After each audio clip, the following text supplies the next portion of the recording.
MCR Akiola or the junior the Don Papa boy on so how mina ebwami de tuma deja bro na Shannon Salmon on nsempay na yebede ebamawo yebetwa Major European Leagues ebi basu na Real Madrid and Girona big game ananya big game na Bernabeu me pacho ene die ne besi Madrid players na ye meeting bi a meeting by ya and watching them Obako World Cup no and Uncle World Cup na Jenna Luis Suarez AK World Cup Uruguay at Tinebeko and MON-FRI na Hendrik our dear Kodani de papa Nina and Sama Amroni Yebetrim nearby Fisemwa Ghana your Premier League you know Yebetu Enkomo na Jenna Stars Ejna Akonua game no no kasene ena ojamrante no eso ebebo na wotwa omo line up na your goalkeeper or same prince Alex Boache Raymond Ajiman Maxwell Arthur na me facho monja na mamenyesa ebedi baby ametino ebedi rich na mohwenam the line up no e de amawo mo na me facho line up ni biem for aduana ojama Yawo or Prince goalkeeper Alex Boache Raymond Ajiman Maxwell Arthur said Sana the midfield dynamo no Emmanuel Mafo Hansen and Ponsa Abubakar Adams remember Boateng and Benjamin Chibano Samuel Osei-Kufo omo ena sha said Jama Uja Emrante no na biaso atimi ayekama na Ramon a Gold Stars and a de airprim so na almost squad no your goalkeeper Emmanuel Kobe Sansa Kelvin Opon Bright Tre and your boya your friend Emmanuel Kwajo Adi Gideon Anaba Philip Ofori and your Richard Kote Aswoho and Emmanuel Aje Ashase Atakumi bo ena me pacho boy your friend Michael nimwa Nkua okay Michael Nkua eso shase de ama the minus Gold Stars omu team no eno starting lineup ene de ama no enti game no ne Ghana Premier League game ba kwa etodwa ene de ama no na o message no betimi de aba on WhatsApp and now say SMS na what the buy Benji Brebekin can number no is 020754 3637 0207 543 637 either WhatsApp and SMS text message what the Benji Brebekin can dama questioner you be ya no subscribe ideal view thought or commenting na no the Benji Brebekin can dama show me live on Fakye TV. I say live on YouTube, Fakye TV. Uko Facebook, Fakye TV. TikTok, live na IG, Instagram. Also live. I'll be to my join here. Ricardo Varas was special. As well special work on here. So here. Nyamia dumo, nyamedmi ako, edmi aba. Oledi 1 week here. If you only do 1 week no and rasu itimi ba so na me fa akwanya yi so na mada obi biase na mejina amante mare hene amante hene mare nana wasai kwasi ene amante bretuo abusuapanyine yaw anane ena bretuo ba panyine oba panyina akono ena boga mensa boga anane coach Eric aweme wofa akwe bi ya me ma me nimpo milu taking ena abusuani nyina da bretu abusua wa manten se do bi ase se oba panyi adwo pua eda no bonkum so enra na wotwe da no etimi ba so na panyi force ayie no nebo so me pepepe on the 8th of May was me be room depth so enwotwe ena amante ba panyi adwo pua ayie no ebetima ba so nti enra eduba bi na nya ai papa DJ ena akobisa nyumo ena miaminipa taste no na MC okay almost say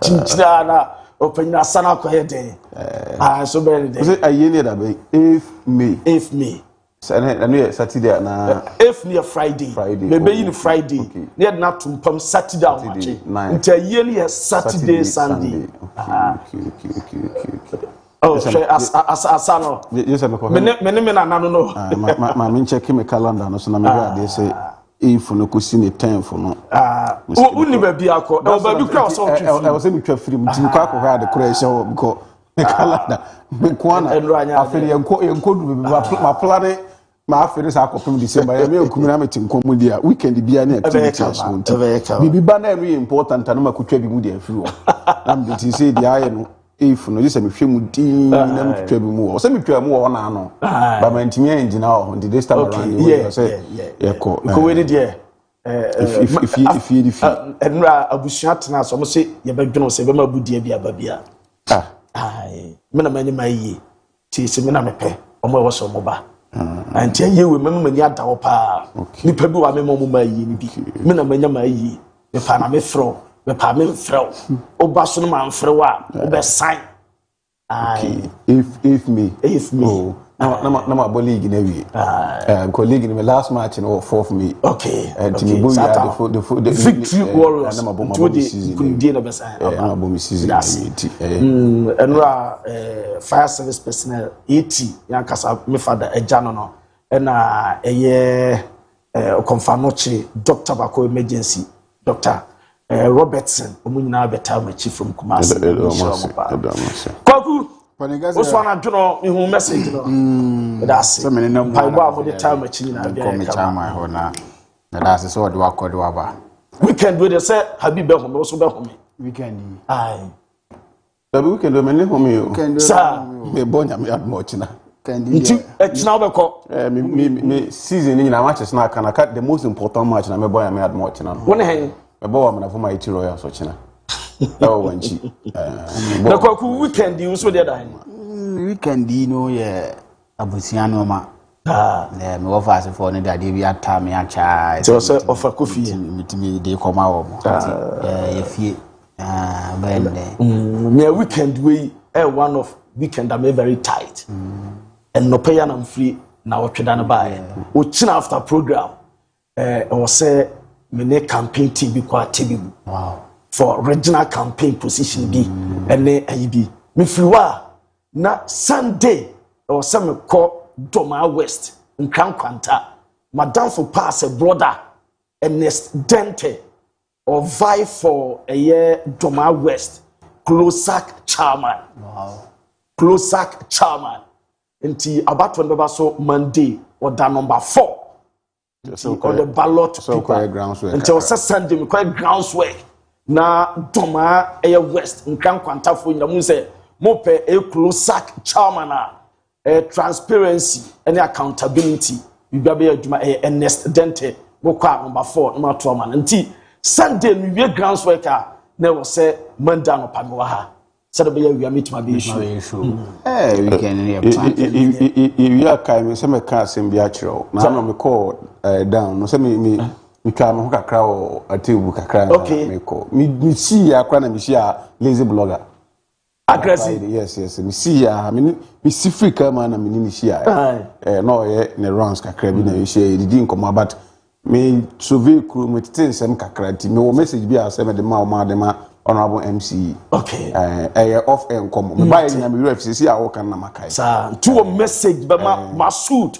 Thomas Ayaba yes as a media man okwa tebibu no tinsem bi wo do asototo ho no de wo teye me TV wa amanten okay me din kan TV wo ejura wo se ejura kra de ndi but me TV bi wo na me dura amanten me TV na kwa TV wo TV no me say MC see I'm so okay ti me ba ne wakoye ne ho nipa de ba me ref ba me ref mate o de ma me de na de ma no with that say Fakye TV so ne miankwa amano ne mfa nsema wodomra Millennium Construction Adaroma Saso na gifted icon Fakye season 2 Baso the crown me be so ama Saso na Royal Aid for Etayechi na Dumapi Gentleman Dental Clinic o madaroma ye kwam no de nkrofa mama so sem e da bedao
na yeka Silvio Baldinia nina ye Italy omo national team after someone team qualify anko premo the World Cup ebetodwa e America, Mexico and Canada we the third consecutive time urama Italy omo national team qualify na nam soma prema FIGC president wa resign was step down amama de onsem e bedamo and watching Rama coach or double boy qualifiers when team and former qualify Reno Gattuso on so pebabiatina na me pa chompanyin for say na me pa June Bosumino or more friendly games ball na Italy da Azuris 2 friendly games ball your pay Silvio Bardini where Italy under 21 when their manager and our coach or coach Italy or national under 21 team or better as a caretaker coach na wa coach Italy omu senior national team na odoma ball 2 friendly games domanem baku Greece and a second Luxembourg one omu ball before then na omu extra performance or better na dia no mo se adwuma no on pen substantive announce omu pepe obi adnaba na wate na me pacho wonte ye nietie ese opanyi Max Allegri or pese obey Italy or national team boss or per Jumana ye na opakaya or penina ye friend Antonio Cassano at Petuga ese Italy national team no beya and common former AC Milan or manager Maximiliano Allegri or for Jumana and an pacho pre-match ni toga and your pre-match air conference no na ye pusa Max Allegri as what in summer Antonio Cassano and the Tugano was one a pass for the compliment when men debank when men deny as a Italy coaching job on when you're on pair the kind of smiler what the buy among professors say interpret and contemplate as you say or penning your Jumana or pay and no at the ever no Mame Luis Suarez me pacho former Liverpool, mo striker, former Barcelona, a striker, former Ajax, a striker, or Baltimore, Uruguay, or mo national team no, and the retire na open report I meant him, as Uramo Uruguay, or mo World Cup, or mo Peko, or Pain Enya, or Peko, or Pain Marcelo Bielsa, and the Uruguay, me pacho mo boss no, na Luis Suarez, and him answer Pain World Cup no, Unya Biabeko. Why not? I can never say never to national team. And no, and I'll cry because sir, that's on your Biabeko. Was or no anytime, Marcelo Bielsa, a friend of Uruguay national team. My friend say, Omra, want me and can never and find trauma. If it's a minor Asian services, what Timon store, also active footballer, was Sakadma Inter Miami, and Tabasa, why not? As a uncle, and some opinion at Datuka, no, Mammy Inter Miami. Me patcho training so enya so against New York me patcho city team petro weekend way na last training section Messi by Rodrigo de Paul training Luis Suarez training and a dasoro enti Inter Miami epesim pinimo epefitam against New York team na bia so ayekama mamenya duma Ronaldo Missun Kumalewa, ha! Massa Aquan fancy watch, Papa. Nasa Ronaldo, watch all Panabo.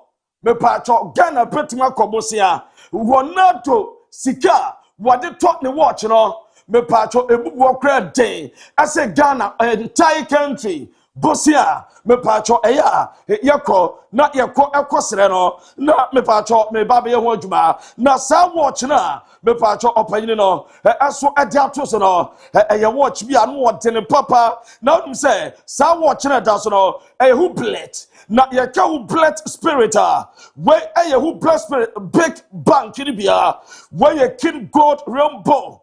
Na me patcho where 39 no and when na bo $97,000 watch that dozen who bled spirit of big bank where king gold rainbow 39 no bo $97,000 me patcho mame another watch me patcho Ronaldo or papa what tashe na almost the back bia so where Jacob and Co.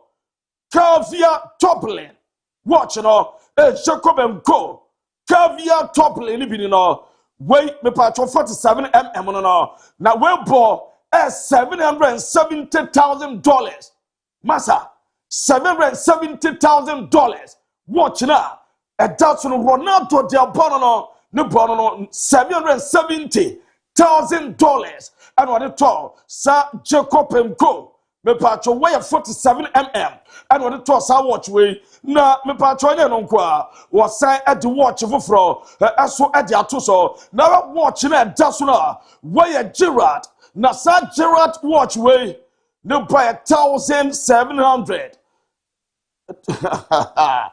wait me patcho no wait I am patcho 1,700 weigh 1.7 me patcho mfancha me weigh $1.7 million and what it was I watch we watch it that's no $1.7 million and what it was I watch me patcho me another watcher Ronaldo send me to pull life pa na me patcho we so no we I silver now we saw silver winner me patcho 1.450 million and what it was I watch it that's no we I Frank Muller and watching it in na where 1.450 and what the tall me patcho sa watch way and no tower ye jam ajama enti soon kumale wate e ba watcher life a bo ayen de life manager na we who bled MPO9 we Axis King Gold we 49 $1 million and what the talk sa watch way and we are Ronaldo soon kumalewa the tower no me patcho am come name na me nya do Lautaro Martinez as I am famao lina say Inter Milan and the confirmation about said the Argentine striker Lautaro Martinez by no etima kopra no preno panova trencher for the next 2 weeks now to me want to saka am famao and we are there but Denzel Dumfries as for sky was say I'm only thinking about Inter. Our goal is to win the Scudetto and the Coppa Italia and we are Denzel Dumfries or Podma Inter and we are there Baluciano's Palate Mammy Team Talk when you are standing at Dama Juventus now Rama Juve manager was signed across 2028 and I have contract extension of €6 million me patcho pacho na ono no o confirm ye edemani presence na de no be official na me pacho into time Luciano Spalletti Juve manager was saying we na all confirm edemani presence samutina bontia me peseme bonyaya for menemu na ye adwuma Mediama Jetum, team the more there, a more tram, more good players, more qualities in also. Masai, Estende, at Jacosi 2028, and Tumutamaniama Yente, a confirmation. Era facile immaginarsi la grandezza della Juventus, era facile immaginarsi quella che è l'idea futurista della Juventus, più difficile era trovare un gruppo bello e di ragazzi uniti come voi, un gruppo forte, vogliosi di stare insieme, quasi come se foste tutti dentro la stessa maglia. And coach, no, what friendly players are on one team come on, adding confirmation. As what damn woman, no, me patch on my new course club topic. Dortmund defender, we defender. Barcelona no more pair, Real Madrid air pair, Liverpool air pair, Manchester United pair, Bayern Munich as air pair, and officially West End Akwasi 2031. Ejama Dortmund was signed Duna Park na me patro after an extension or Kasakaka. Dass der BVB mir einen Plan aufzeigt, den haben sie mir vorgelegt, da bin ich voll mit einverstanden und deswegen probiere ich einfach jetzt Gas zu geben, dass wir einen Titel mit dem BVB gewinnen. Und wir waren natürlich auch schon zweimal kurz davor. Ich habe gesehen, was hier entstehen kann, was für eine Wucht der Stadion entfalten kann, was für eine Wucht die Stadt entfalten kann und der Verein. Deswegen ist das natürlich das große Ziel. Dafür bin ich hier, dafür habe ich vor 3,5 Jahren unterschrieben oder fast 4 Jahren, dafür habe ich jetzt unterschrieben. Ich probiere bis zum letzten Tag, wo ich beim BVB spiele, wirklich alles zu geben und deswegen freue ich mich einfach mit den Fans weiterzuspielen. Not me patron Nico's Claw topic after the contract extension. More money 10 million euros and a release clause more between 50 to 60 million euros. A shame. I said to my also your guy, we are goddamn goddamn. Wait, me patron, we are Brandino, Oba, no between 50 to 60 million euros. Now, I found not in a call, pass out to bring a set to bring one. Now, in a call, no more say if in Dortmund or Bomo Air Trophy, the salary bonus was about, and I just said, bedroom 14 million euros, and no at the Eba, ye Jamo, as for at the Amamutmodian, so no, my men Fama, so Roma, team your friend Real Madrid, defenders are no more power.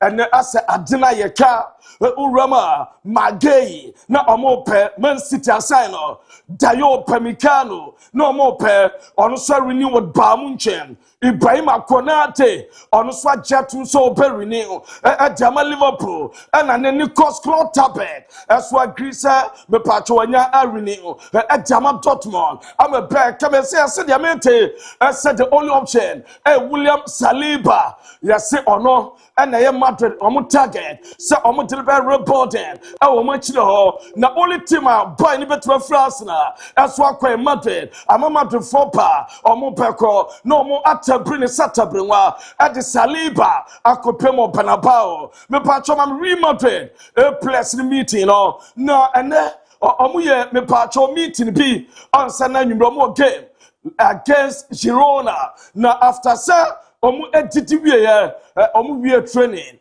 omu kodidie omu titiwie na osa beloa any place nesia na omu settle everything and sanana jo game no atimi abaso no and a place no omu echo omu mood na ye very positive omu ye cap and omu quiet of the big game and anyway petroka na me pacho for me except Bernabeu stadium no and omu say a bay closed omu epekata so against Girona omu epekata stadium no so and ya say Santiago Bernabeu stadium ya de so mbebie a bay closed and no edeba na Didier Deschamps me pacho or Real Madrid coaching job no was someone for Jumana now me pacho 3 reasons are France omu boss no after the World Cup Zinedine Zidane and the better take it over now me pacho watch reasons me answer was some day Juman man back was a leader a member team wa provi baby obekobiano me pacho oche e say a ba member pa we leader kwa fast ekwachi member team enu ya one enu achi onim kwa ya fast winning matches baby obekobiano wa justify and a tell good relationship of air trust. So we try executives or more France national team or no muntam ya onyo obia or kweti woni mpanyimfo kontokwa Bible kobiano or create trust na ono manya good relationship and na Obama doda Mbappe ho wani ntam ye Kamavinga ewo ho enu achituamini aso ho na DIABY other place no ono omo entem so ye enu ensem opan dia tuga na Madrid omo squad ahead of Enzo game a pepper so no me pacho goalkeeper Lune Frank Gonzalez Jawo Jovi Navarro Jawo Danny Cave Edam Militao David Alaba Raul Asensio Frank Garcia Felen Mendy Jawo Dinelson Sasso ana Jubelam Kamavinga Jawo Fedi Valverde Chouamini Adegule Jawo Denis Ceballos Manuel Angel and your Thiago Peter Okanwa Vini Junior Mbappe, Gonzalo Garcia, Brem Diaz, and Ayenes, Omo and no Omakoka, not me pacho Urama, and Bibia Asunua, a Pessisa, Nasa Bibia Sansudia, and me pacho players, and the like Lompashasia, as the Gokipa Lunin, a pedam, your Denny Cavaya Borad bag, Nayanya Alvaro Carreras, our love bag, not a damn little only denouncing, up of 5, not Yanya Tuamini woman. Nenya Fedi Valverde ene Jude Bellingham eno Kamavinga ewo mfifio na Vini Junior and Mbappe me pacho mali di attack no na bia so tima ye kama eno ede fi Madrid me pacho ma so eba ye jeja ma breaking it down na ya touching it down na ya knocking it down na ye jeja mu yompo eso adama ewo dwumadie no so na me pacho ma menya dwuma wala porta na so ye ema na wala porta na nano pay more desposity na okono and obizazo pay come back against Atletico Madrid Paya Jumana was it refi team no Barcelona believe in comeback Daya remontada Paya Juma comeback Petmaba Amomo Atletico Madrid as we at Roma fame and we are some opinion no what did to da ye jejamo not me pacho in some pinaba na urama opinion friend no Hansi Flick just a game against Espanyol Wane Manolo Gonzalez no ayam pacho Oko Barcelona Catalan derby no ene betoga omunya okro bakum na ose coaches ni anuhia na omuti omunkomo omu sendi agencies extra oko Espanyol omu coach Manolo na Hansi Flick ene gira wono na me pacho Hansi Flick atinsempia atuga na me pacho dedikai wokan sempi na ude yente de waka ade afa team no. Well, no, it's of course La Liga is the basis. Is that why you're playing Champions League? But I think a dream for every player, for the club, for the fans, for the coaches, is to win the Champions League, to play in the Champions League. So this is why we are here. This is why I think in every game you see that the team is 5% more than 100%. Motivated and this is the competition we want to play, we want to win, and this is why we are here. So for me, clear, we have to make our job, daily job, and this is La Liga. But at the end, the most important thing is to win. Was say you say between Champions League and La Liga, then any priority, then any castle on choose or Peko and an old church also by La Liga and then in Sakabe Champions League and idea here Barcelona for now omo person we normal qualify La Liga still omo question by 4 bar on the George Berman Benin so into La Liga and so any bad no we no say you busan say now what sa Varo Apelua criticize on Hansi Flick as a bad referees favor Barcelona was on one wasting energy and Kasim Pia emphasize no na the game na ni daso na your Busan Lamine Jama also be benchino na wa reserve for Atletico Madrid game no sit on be ni nyina deba na Premier League 2026-2027 me patro league schedule league fixtures so announced on Friday 19th June and the Premier League for the next season announcement for the fixtures no not me patro so breaking on down ma me pioneer fellow Eddie Nketiah Oliver Glasner a confirm the amaye as Eddie Nketiah just season up and away the rest of the season want me ensaka emfa emobo na David Moyes as wakasa bringing back the European or say or day me patro European football ever back to me patro team yenti Accra area, but I was getting too caught up in it because we'd hate to disappoint everybody in us talking about it. But the fact of the matter is I do want to talk about it because this club, this group of supporters, or all the supporters, I should say, have suffered so much. I think the thought of getting them back into Europe to me makes me think it'd be fantastic for the support here in the club and everything they've been through recently. So I'm driving it. I know, and some David Moyes, as what day European football, what day back to Everton, there's some qualification in Oma, now, Orefe Mikel Arteta, Akasa but Eze, Yabusada Eze, or be available ahead of Bournemouth game na Yenti. Or Calafiori, are any of those available for tomorrow? Yeah, there have been changes there since yesterday, yeah. And all four available? I don't know. Some of them. Okay. Eberechi was there. Yeah. How big a boost is it to have him back? He's available. Has that surprised you? Is it ahead of schedule? He has, but my first conversation with him after he felt that niggle, he wanted to be available the next week. We knew that was impossible, but the recovery, I think the will that he's shown from day one to get back as quick as possible, how he's pushed the medical staff. I know you Mikel Arteta was say as be available. No mum say Bukayo Saka, Martin Odegaard, Julian Timber, Ricardo Calafiori, and Piero Nkapi. When Timan commented Papa Bia, Sir Ompia Philippa, no munya available. Near Pusa Pani future, as some Kobobi Koso, as a person standing on contract, and in the future and say, and a tear Arsenal. Good. My family is good. I still have so much ambition and things to do in this football club, and for now we are in a good place. I'm fully committed here. I know I am summer, or just a family, and now our church, say, on why happy, why okay, our Arsenal. Now, I'm watching opinion special message or the Arsenal supporters ahead of Bournemouth game now. And tomorrow is a big day for us. The players know it, our supporters know it. It's 12:30 kickoff. It's an early kickoff, so get up early, have an early breakfast, bring your lunch, bring your dinner, how you say in England, and let's go all together for it because it has to be a big day. And you Mikel Arteta, na me patro church of your mommy, Ryan Shariki.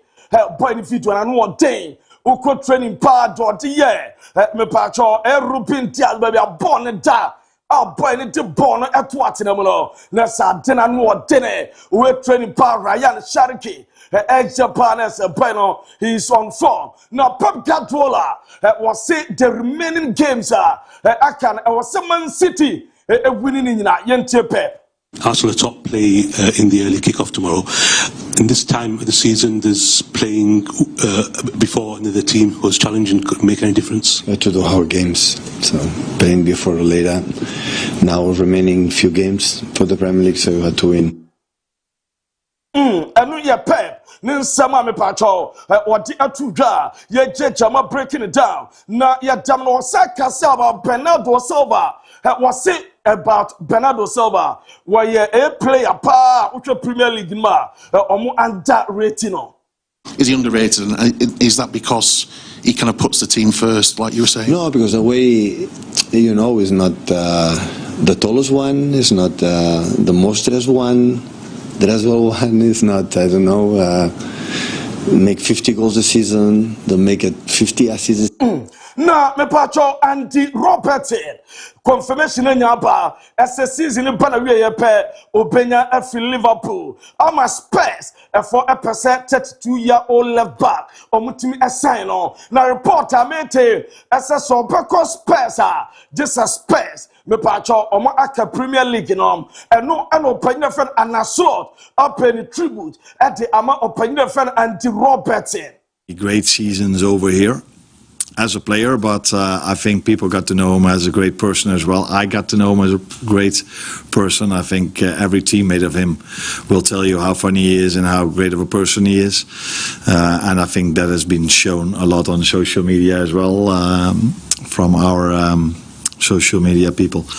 But what I remember most about him na said waye adama Liverpool na anaslot so barabaso pay tribute adama na boy na obama DRC etunya qualification to the World Cup playoff no except to Azimbe na onso akasa ni go na wo share no yente do kafa. And into that game, it was sort of an uncertainty if I was able to make the game, and being able to make the game and have such an impact in it was an extraordinary sort of build-up and journey towards it. But just what it meant for the country, celebrating something that had taken 52 years. Yeah, it was just such great energy when we returned to Congo, and just seeing the people and such positive energy was just something that you only see once in a lifetime type thing. You know, a journey for us. Na me patro mami eze na rival training abra na Arsenal kraman no also Romo Arsenal training grounds Arsenal team wo kraman onim players ni nyina a dog no na Shana Walker no atrama biaso ayekama na yebusa Joe Hart ese between Mbappe and Erling Haaland. Why and better? Why and Obekwadiamano? Yente former Man City goalkeeper no. Or Ronaldo. I hate picking between these two because it feels wrong, but I'm Lionel Messi. Neymar or Ronaldinho. Ronaldinho. Man United or Rangers.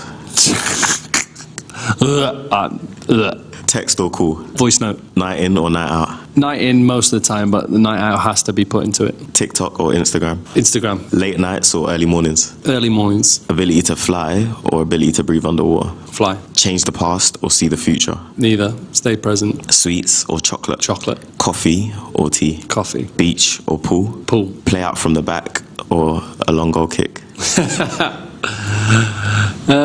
Both. Mix it up. Hard.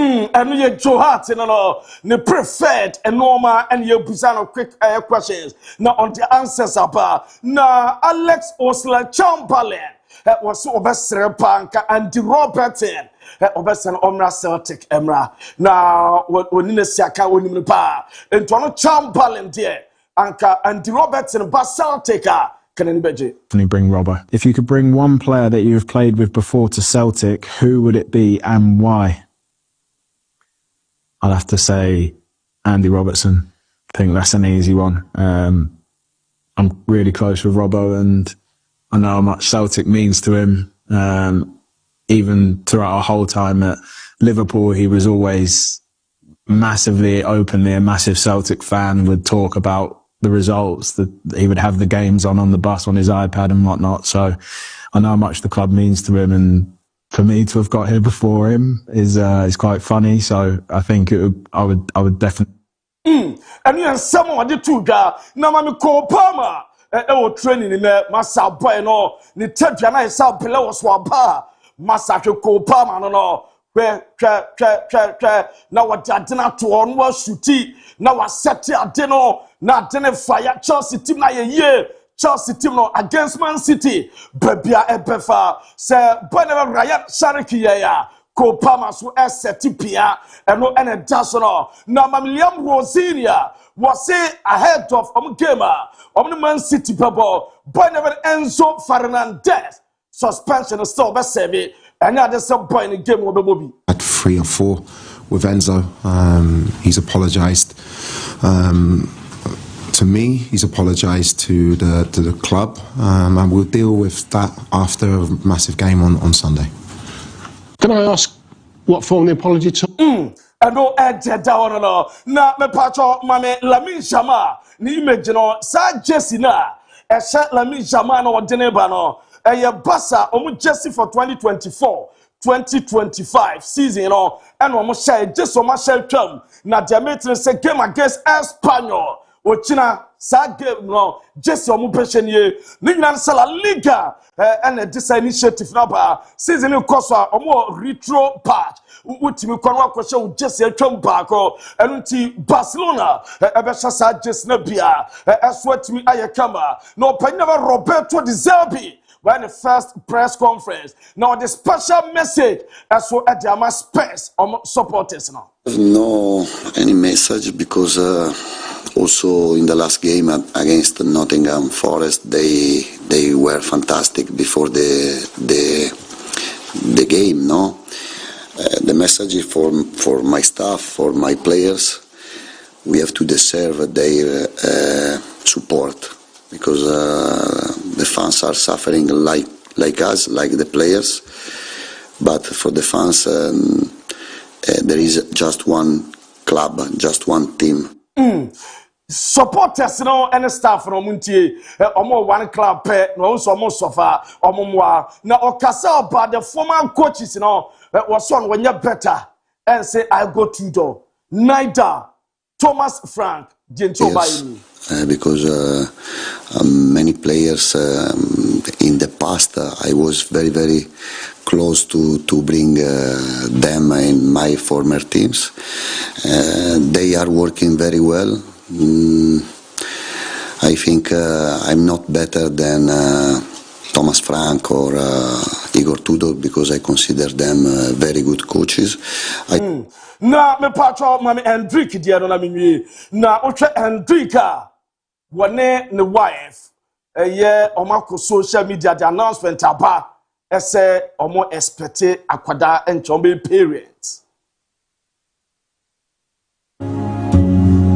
I'm in love, the healing embrace, peace like a river, wash over me, as I worship your majesty, I worship your holy name, Jesus my everything. All that I am is yours.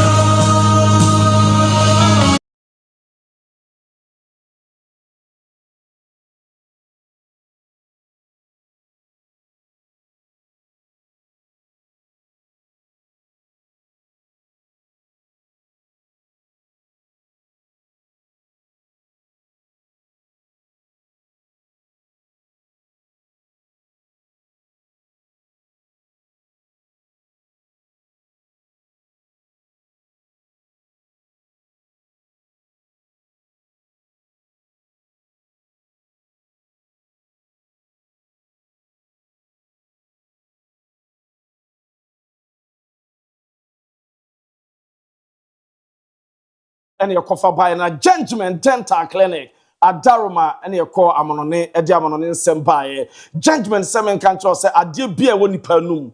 If I was someone dear, and your more asset dear. Some person pebia, wanum a fita, and can't send anyone. Sadabaya was Srabe, just over Srama one toe. Babian piano, Bibi and share Sabi. A year usim, Obi-Wan, Sim Coconene, no ma say she show my senior green.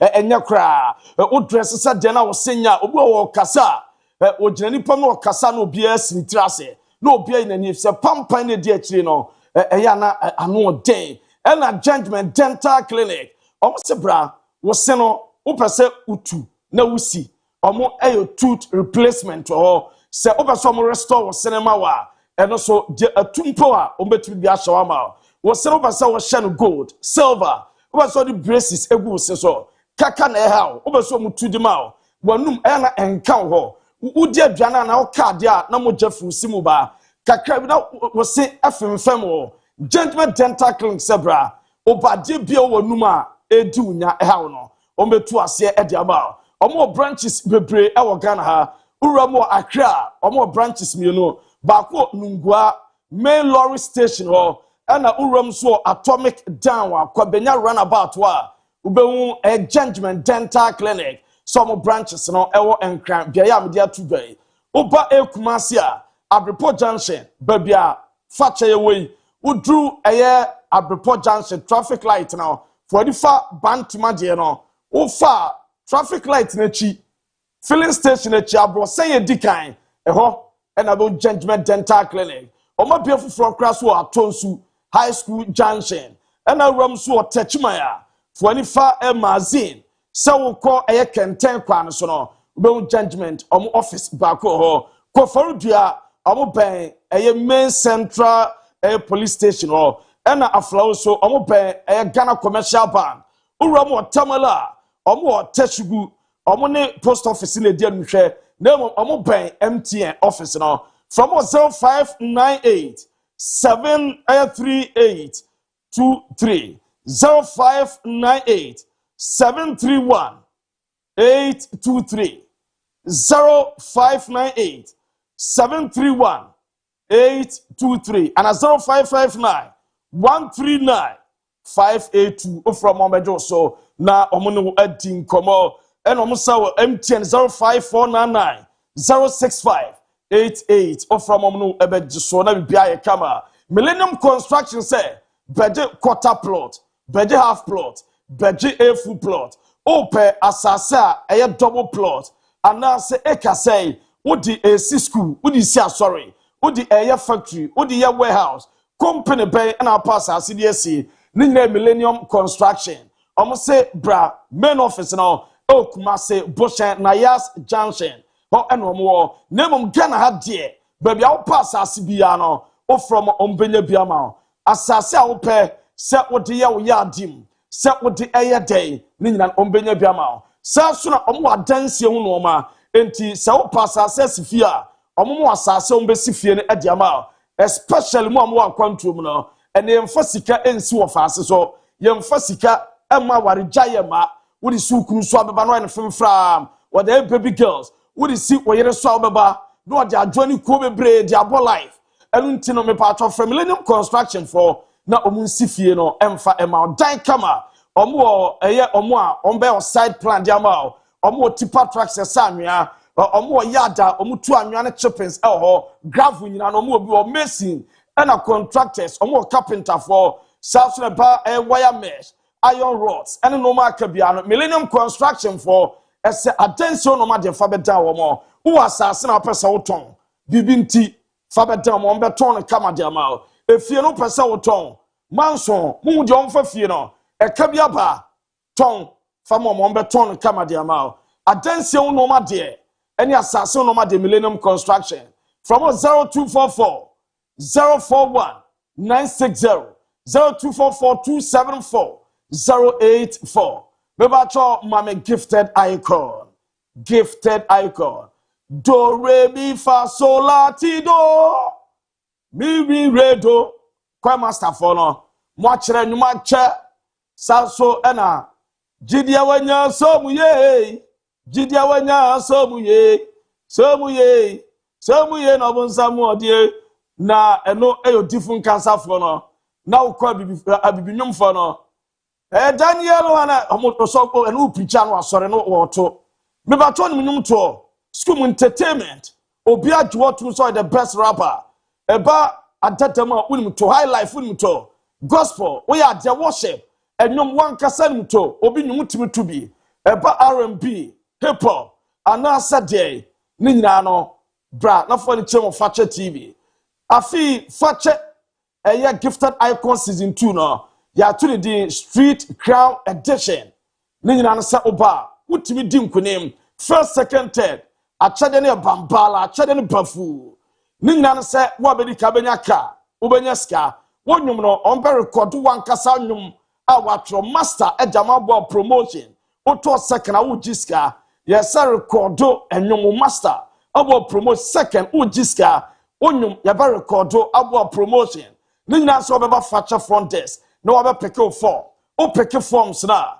o beba for audition utimi go through masa adina bend jama frame 0550 772 113 na bibia akire wadwena abusa na woni mpanyimfo eni ho nkomo Royal Edge for SCN kancho say akwantuo no ma de a omo na wiase na obi a agye omo eto omo tum na se de omo epe eye omo bekokwe security guard ewo eye kata ade bra komani je Royal Edge for hono no omo de babia ben ofana ba no mo de ko omo mpeso ani be ontotontoto omo de se tu kwan a omo make sure say wakodru babia wo dan ho ye okay wadwuma eye okay wa obekasa se se de me ho aso me ho so munya metuma bo me bra enya sa so mu di wachi ani Royal Edge for no so per birth set or per traveling passport or passport na wu ni nyina on pay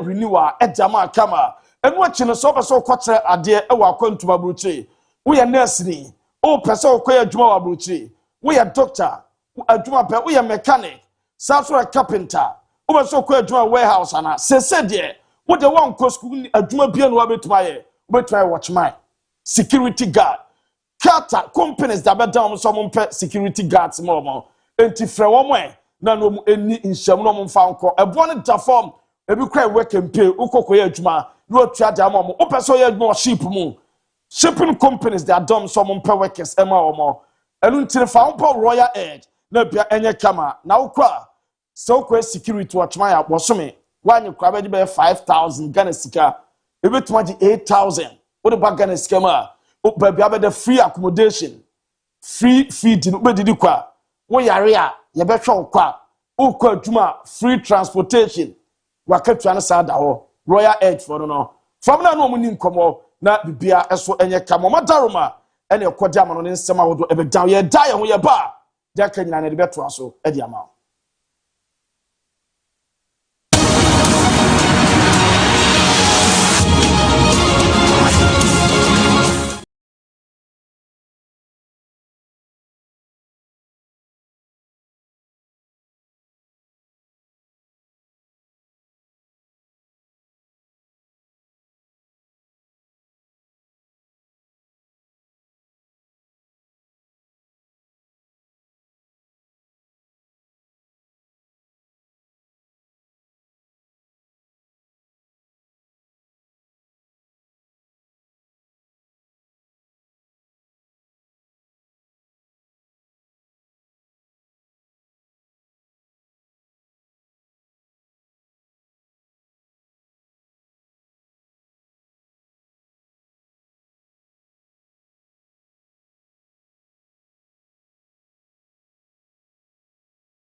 Rom na yɛ mpɛnsɛmpɛnsɛ mu na Hendrick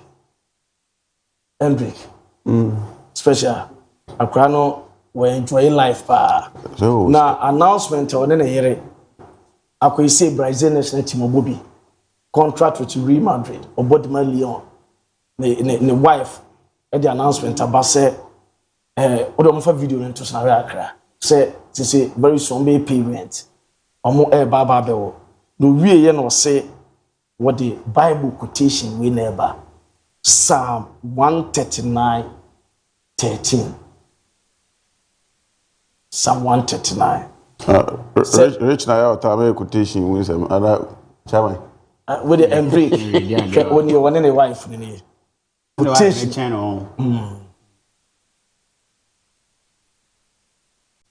Hendrick no we enjoy it pa. I'm in love, you're healing it.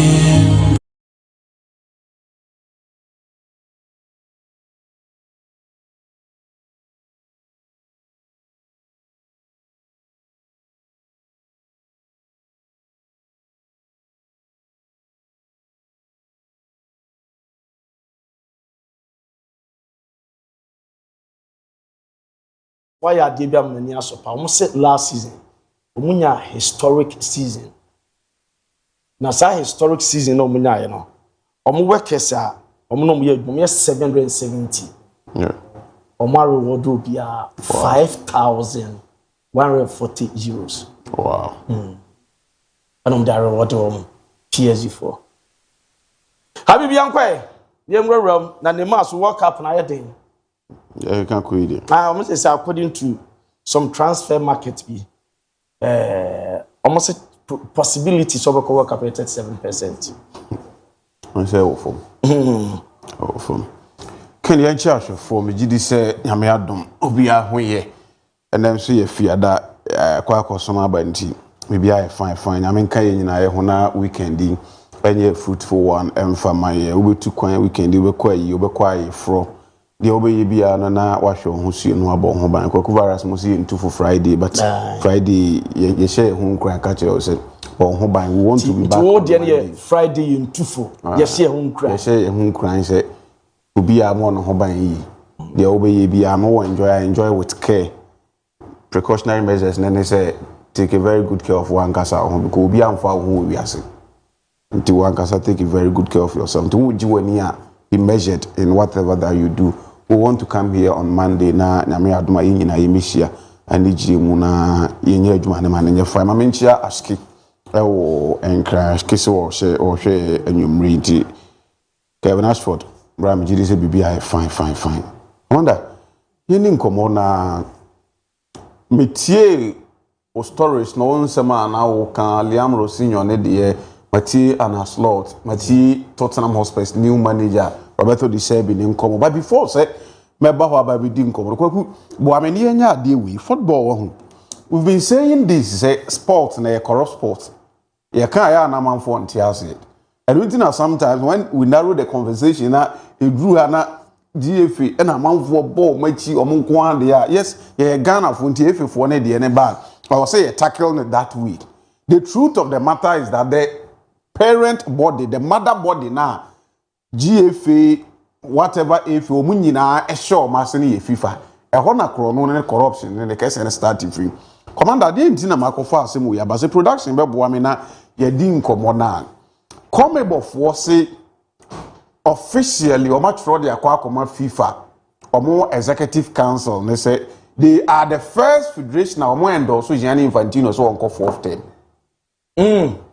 Officially, come about tro at the Aquacoma FIFA Executive Council, and they say, Omo the first confederation now, Omo de Omo is open here, Francis Gianni Infantino, Obetna Akunyaswa, Odi Juma as FIFA president.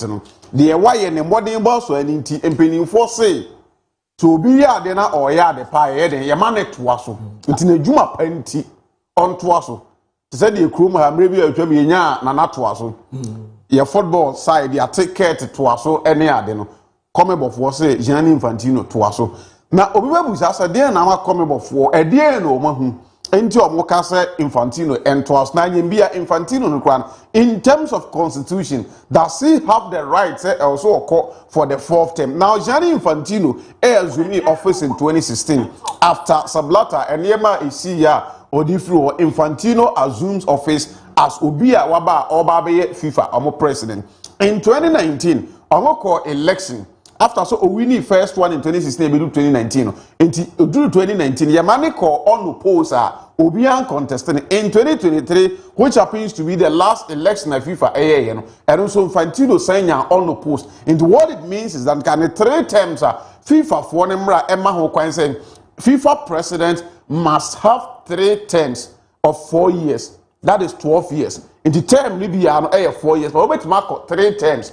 Tesadi ye krom ha ye call Congress constitution Emma Hokwan say ye bet me amend the constitution na FA president or te akunwa so Ghana akọ 3 terms in TR say Ghana Congress agye tuma Emma Hokwan say any other FA president etimi call 3 terms etiquette okreku mandate bana wie next year no person or to so constitutionally he is inclined so obetimi akọ FIFA de no so sa na tie enti ye ka anka Gianni Infantino 2027 fi duru ni ekoto aba oni ho kwan se o contested ontimi nkobiem FIFA fo ne mra na ama ho kwan se 3 terms of 4 years emma ekwan bi ananchen se ye betuma kwa akoto aba o congress and ye betuma amend the constitution say FIFA president ebetuma akọ 4 terms nti ideally ade na akomi for na propose no naturally enka unconstitutional emfa kwan mu enti omuntimi nye ema ne nye.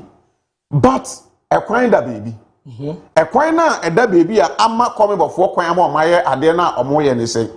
Gianni Infantino first time now was assuming office in 2016. The next election a year and eba in 2019. Now nan Casablanca kwenya anasa na juman oye wiye ananke yebeto aba in 2019. But because of the CE inti aye refu no any year election that time Infantino eba inti ideally 4 years, but from 2016 to 2019, it becomes 3 years. Yes. Constitutionally, it grew 4 years. Until last year March, FIFA for executive council meeting, the same coming of one the Kokan El Hossein, Omu said Infantino Akunyana Odi first term, Odi Akunyano of 3 years. Constitutionally wrong. Or some 4 years. In the congressman enter Omachi. No one abolishing the first time now Odi na 3 years. They say and yet time are fulfilled. Into Omunchum.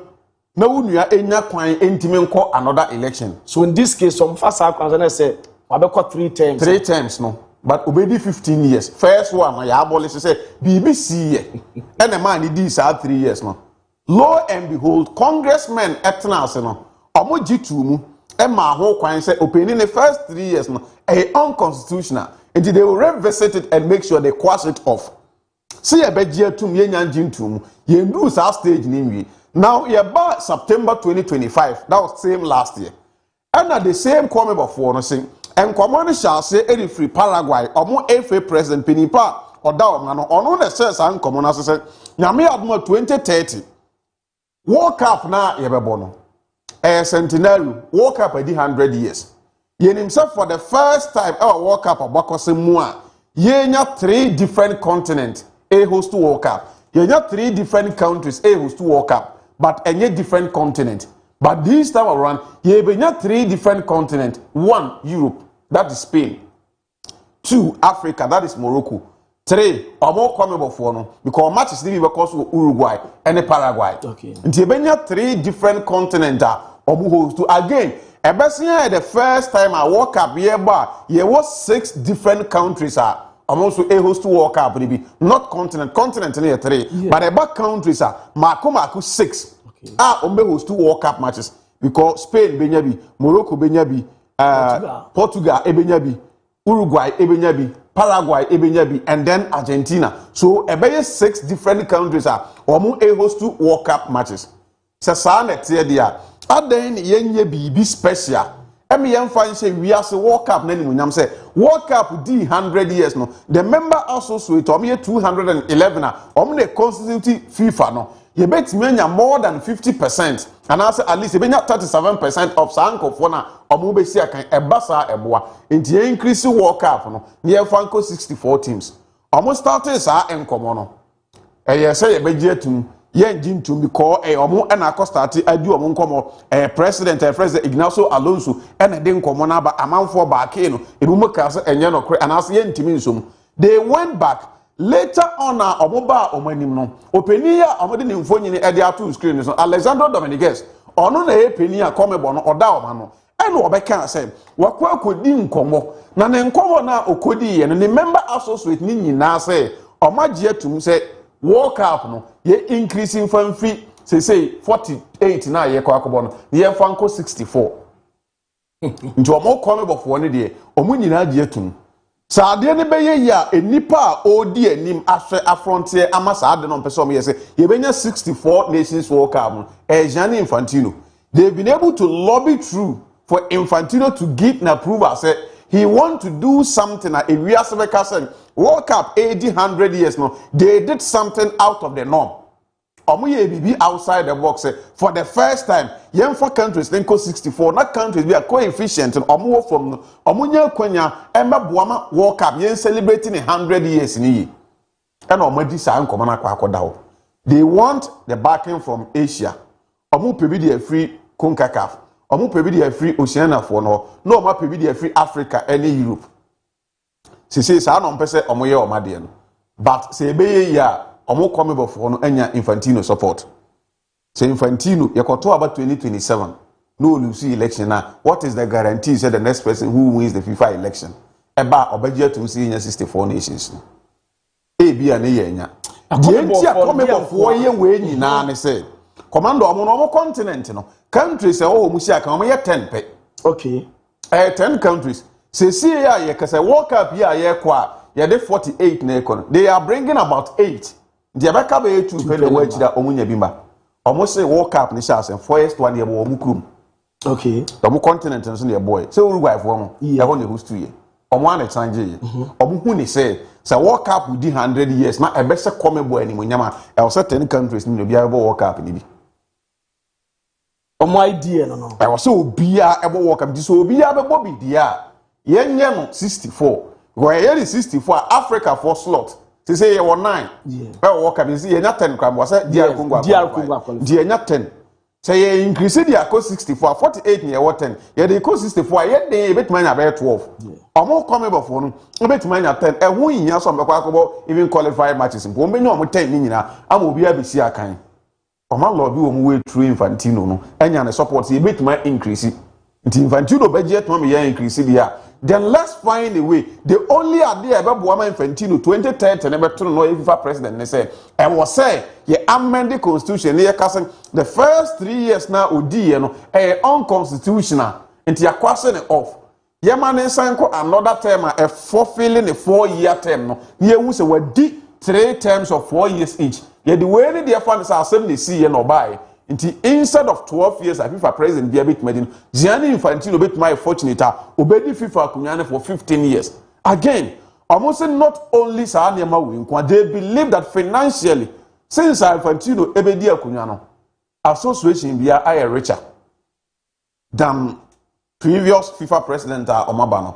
Infantino making sure say Obafa claim be as no using a market strategy and generate enough funds at the above FIFA. Sikane ba on tenaso oche ema member associate no obi ayeden enya ne fair share of sikana abano and sika eko each and every federation and association into omunya sika e develop agro e wo omukromo so they will back him ya to abani 2027 na odi FIFA president na 4 years the term ne baba 2031 World Cup na 2030 o supervise 64 nations ni wie na 2031 wa wie na djuma wakwa kopeni bi atana as stands now omadi nkomana makomana nkomana ko anima a drew stage said omo come before ndi omo ye okay omo try de ne de akọ na FIFA for ne say see a concentration o World Cup omo ye nkobo ye World Cup nwi we are the next FIFA Congress e do omanim I think it's somewhere September e drew September before so mbekon they will propose that to congressmen here the convocation in Abama executive council members say ena come before Ediaba Africa for motor actually. My question say Europeans and Europeans move it. Now the Italy for Kwakubaras Italy or Moyomu. So say Omasa Omonya the last 3 World Cup Omunkobi. World Cup ABD 100 years. Italy. So we Brazil wage 5 if you are. Say Italy are 4. Countries or my Bobra World Cup na Italy can home. There is no clear plan. Any hope say Italy next World Cup come become. The next World Cup 100 years of World Cup. We need to see countries like Italy. They will get some of the European teams. So when you come about votes in India, Obinya Africa, you 54, say 51 votes in India, 52. So Obinya India so. A year then say the debut kwaku dey become. So Asia ni Oceania was 1 for no. Omo nya dey dada. They will only want the expansion. Yeah. Obinya vote na dey atoa so. Omo wi a Europe no munya kakra bi so they will balance it. They will get the total majority. I remember World Cup and expand. But as something they say, World Cup be 100 years. We want to enjoy beautiful football. 64 teams. Is it the best thing? At the end of constitutionally, Mramo omo kwan so omo yes ade no. But omo trigger ade a best set bad precedent. Say Basaga the member associate no. That's what CIA. Because the FIFA, the football governing body na nkasa they are about more like a 4-10. Yes. Nti omo maka no mo tia ga no bi be kwa ko redi emra ne mo hu se to kuro bi da baby 3 times no e wo kroma unim tima according to the FA who propose say GFA president that 3 times DIABY why assume team required doesn't exist anymore. So what was at Congress, team General Secretary of the Football Association, Prosper Arsenado, already near match say, sir, team in the Dean kind firstly, extra Edinburgh the Football Association say, GFA President Akunyano, term increasing for Cotrim, Marama Hong into a proposal the Abba say, not support any free other Congress members are, or more fanka agenda, Hono Muntu Suntuntu. Why are saying, and the true first, Edekoi. The club does not exist anymore. But but as a time now, almost almost buy no almost division 1. Because 3 years ago, and almost almost buy. We have no evidence to see say Ampa why I sent you the call that time. And that's one true. But omu team no mu ewo Ghana yen ecosystem no ti say why I sent na tro the aba. And Emramo omu kwan they have legitimate right to propose something. Say be na come bo fire. E be na come bo aye no. They can come aboard, and we are South America. Yes, among continent, you know. Enti, chairman, the Africa corner, uni abeko. Because it's a football, because as we used to sika. What can't be because over Africa.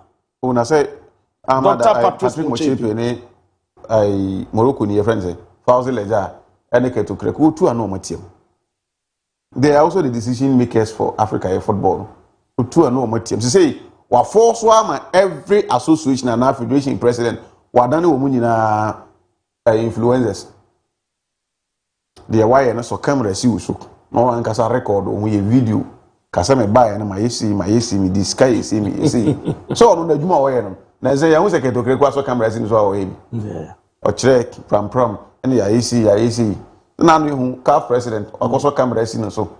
After say so Magic Trophy ama Morocco or first one who say backlash na ba say the communication in Nigeria wako Senegal ko Morocco oguso oye sa no attend all the member associate of president need to he has the support omo onachi the oye bia no odo omo ba on board something say adidija na di mu na ba but the bi mami ni bi e na kire omo say si wa no na si ma no na kire onuado unu edidi a Omankofo omo ne nche no ubie de politically osan war grounds because our the most influential president we as the friend e won the backing Donald Trump again time na come before ne ba be suggest first and common say yemfa World Cup ni nko 64 anyway no Uruguay for president anyway nua ekohia and our the backing.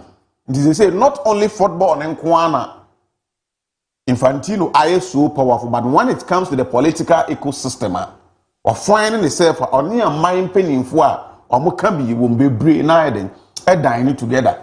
And he has that backing from every quarter or no moon a pushing. But I think that maybe original is here, you know, the only thing a bit denying or ever preventing references Infantino for not seeing the next election as contender and candidate of a contesting for FIFA president, Commander Area Nazu and no pay. So when Yare one would you beat him now nobody will contest him. He will still go unopposed. Obedia Kunyana Kopim the year 2031. So that's it from Omono walk up in the year Poyempo Maseno. Already 48 years Kwakubu Kura, a home Samalaqua, and Sembibri, but maybe a genesis here and we have nothing, we just have to rally behind them. Now, said the Unko Kwakoyo Moniama. So that's it from there. Chairman Gianni Infantino, Mrs. Gianni Infantino, Liam Rossino. Yeah. Last time our catcher said was suspending Enzo Fernandez for Nkomo Bia Okudi and Ade. And I know Omo match Omo boy against Port Valley, right? Yeah. Omama Uni Bia mo. I may add more. Now the most important match. Oh, Manchester City bomb still. I won't say no Omo mani more. I think within the week, and our historical say Chelsea leaders, no team leaders, no echo here appeal Edema Enzo Fernandez say Omo consider, but still board and coach and say their decision stance. But in a match, because almost suspending for 2 games. We are not about listening to the press and you bring and I say we are in Koma holiday now Omunya, you know, the benefit are a Ediama team Chelsea and then the absence of Enzo Fernandez in his team. The Ebekos. You see, if we are say sometimes you have to be bold enough to stand for what is right. I sat here. Now, DIABY baby out na me can say Chelsea for the season matches now akana now Arsenal for more results and Anam Kunya against Sporting CP. I'm an EPA clubs no say automatically first 5 teams never be Champions League next season. Okay. More results na push Premier League clubs now more 5 slot. Timaya there. Chelsea the 6th, Liverpool the 5th. They will want to at least, if not finish in the top 4, finish in the top 5 to get the automatic spot for Champions League. So a game be important at the moment. They will need every Galactico in the team to play an instrumental role for them to get results, especially playing against Manchester City. But as somebody said, say como de was saying, no commander unya biania unfa nsam yenu den. Enidi. Eye den ya o de ba ku ne bedidi. En komo na boys na start so mudi no. Say club na anye bold enough. And for 9 and see for my things will go west. Sir. So for me, where I sit, I am in full support with the Chelsea board and the manager friend said, Liam Rossino, for the decision to drop this boy. Padeno. That is the reason tia or mama punishment na anye bibiri. Now no me tia Thierry Henry after Chelsea for they fine a ban for a suspension a ban for Henry say and that footballers here omusia kan this boy or that wages of almost 200,000 or so a week. Yeah, more than that. And to say oh fine and they said my fine in 50,000 my fine in 100,000 a sika but then sika more and cannot any 1 week maybe a half of the 1 week wage and a wire then what at the end of the man. Sika but enye sika mo ade a we dey footballers are e kan wo mo ne say to set Man City match is an important game obia person about matches of that profile footballer bia training within the week and the die so ne say every weekend e be select no that is the reason when they are on the bench I am no money happy nti asotwe a obetimi dia ma player e be kan no ene say man training na watching mu nyina eduru match dem fa ne nka match day squad no it's painful yasin say betini sika ye ha say ye krom ha en wa manipa na amobo na onya ne sika nyina en wo ye okay because sika na kra na nso bi asa ha de otu mu sika ha wo but we mu no they've seen millions. And Henry said agree with the Chelsea team again they've taken a bold decision to prevent this from happening again. Okan need anyway. So what ya? Marco Kureya kokan bi. Malo goes to Echo Kambi. The ama way the penifona pay critical attention. Or mama many abrene say, ni picture ba ko me ba isi so mu ye for dey na bonus ano. And the captain Amban. Yeah. He is the second captain of the team. A key figure. A key figure. Dressing room matters are being discussed. Yet Andrew and Rhys James no information Abani said the reason why Rhys James extended the contract they say Chelsea for one capture their captains they say some year they will buy big players for them. Omati players no sufre. Omati supporters no sun. Enti they will buy Nkwadade but they will buy established world players and Premier League players. Omba Buamo competing in the Champions League and then in the Premier League. So if team na mausa assurance thing now as a leader, you go back and turn your back for the team to start saying things are every division ever bar. Sabi, Liam Rosinho Onyobia, but Enzo Fernandez, Oba Chelsea no so more no Brahian no ABOU. Let nobody say you know we need World Cup. World Cup, no one no waje World Cup. Until you say we've seen Chelsea buying big players, amount of money. Chelsea editor in reality ne enye sika gone where it is and Chelsea need to establish players come the before or no Enzo Fernandez, but they believe in the project they brought you. Among the manager about they believe in him. Some Gini di omunji at that material moment they are one no. So as a leader you have channel of communication. So if they don't put a stopper, everybody will say whatever they want to say. And at the end of the day, Ebe Kosu team more harm than good. The coach said in this instance, irrespective of how important this boy is in the original match, they want him out and team, other players that should focus, take a lesson from the Akosu Akwada winners, and they believe that Obabaka he will leave legacy and life I'll say on any problem. DIABY. They've sorted out every differences. And per report, Eban say likely say Liam Rosinia next season on one better also. And she say problem DIABY. I just say a jigburoso. Because we report be an meeting say even if Chelsea and Champions League still at Kulana. Was a good evening in Luther King. And I will be your academy. No, yeah. Good evening, Luther King. It's your boy Ogidi from Doma Kamiesuya. Is there any record that favors Barcelona qualifying? And yeah, our president said, "Omo believe in comeback." Na ede be juma. President dia okachre no. O say, hi guys. I hope you are doing well. Can't we sell our World Cup slots and give it to Italy? GFA and Is and Toraj are taking Ghanaians for granted.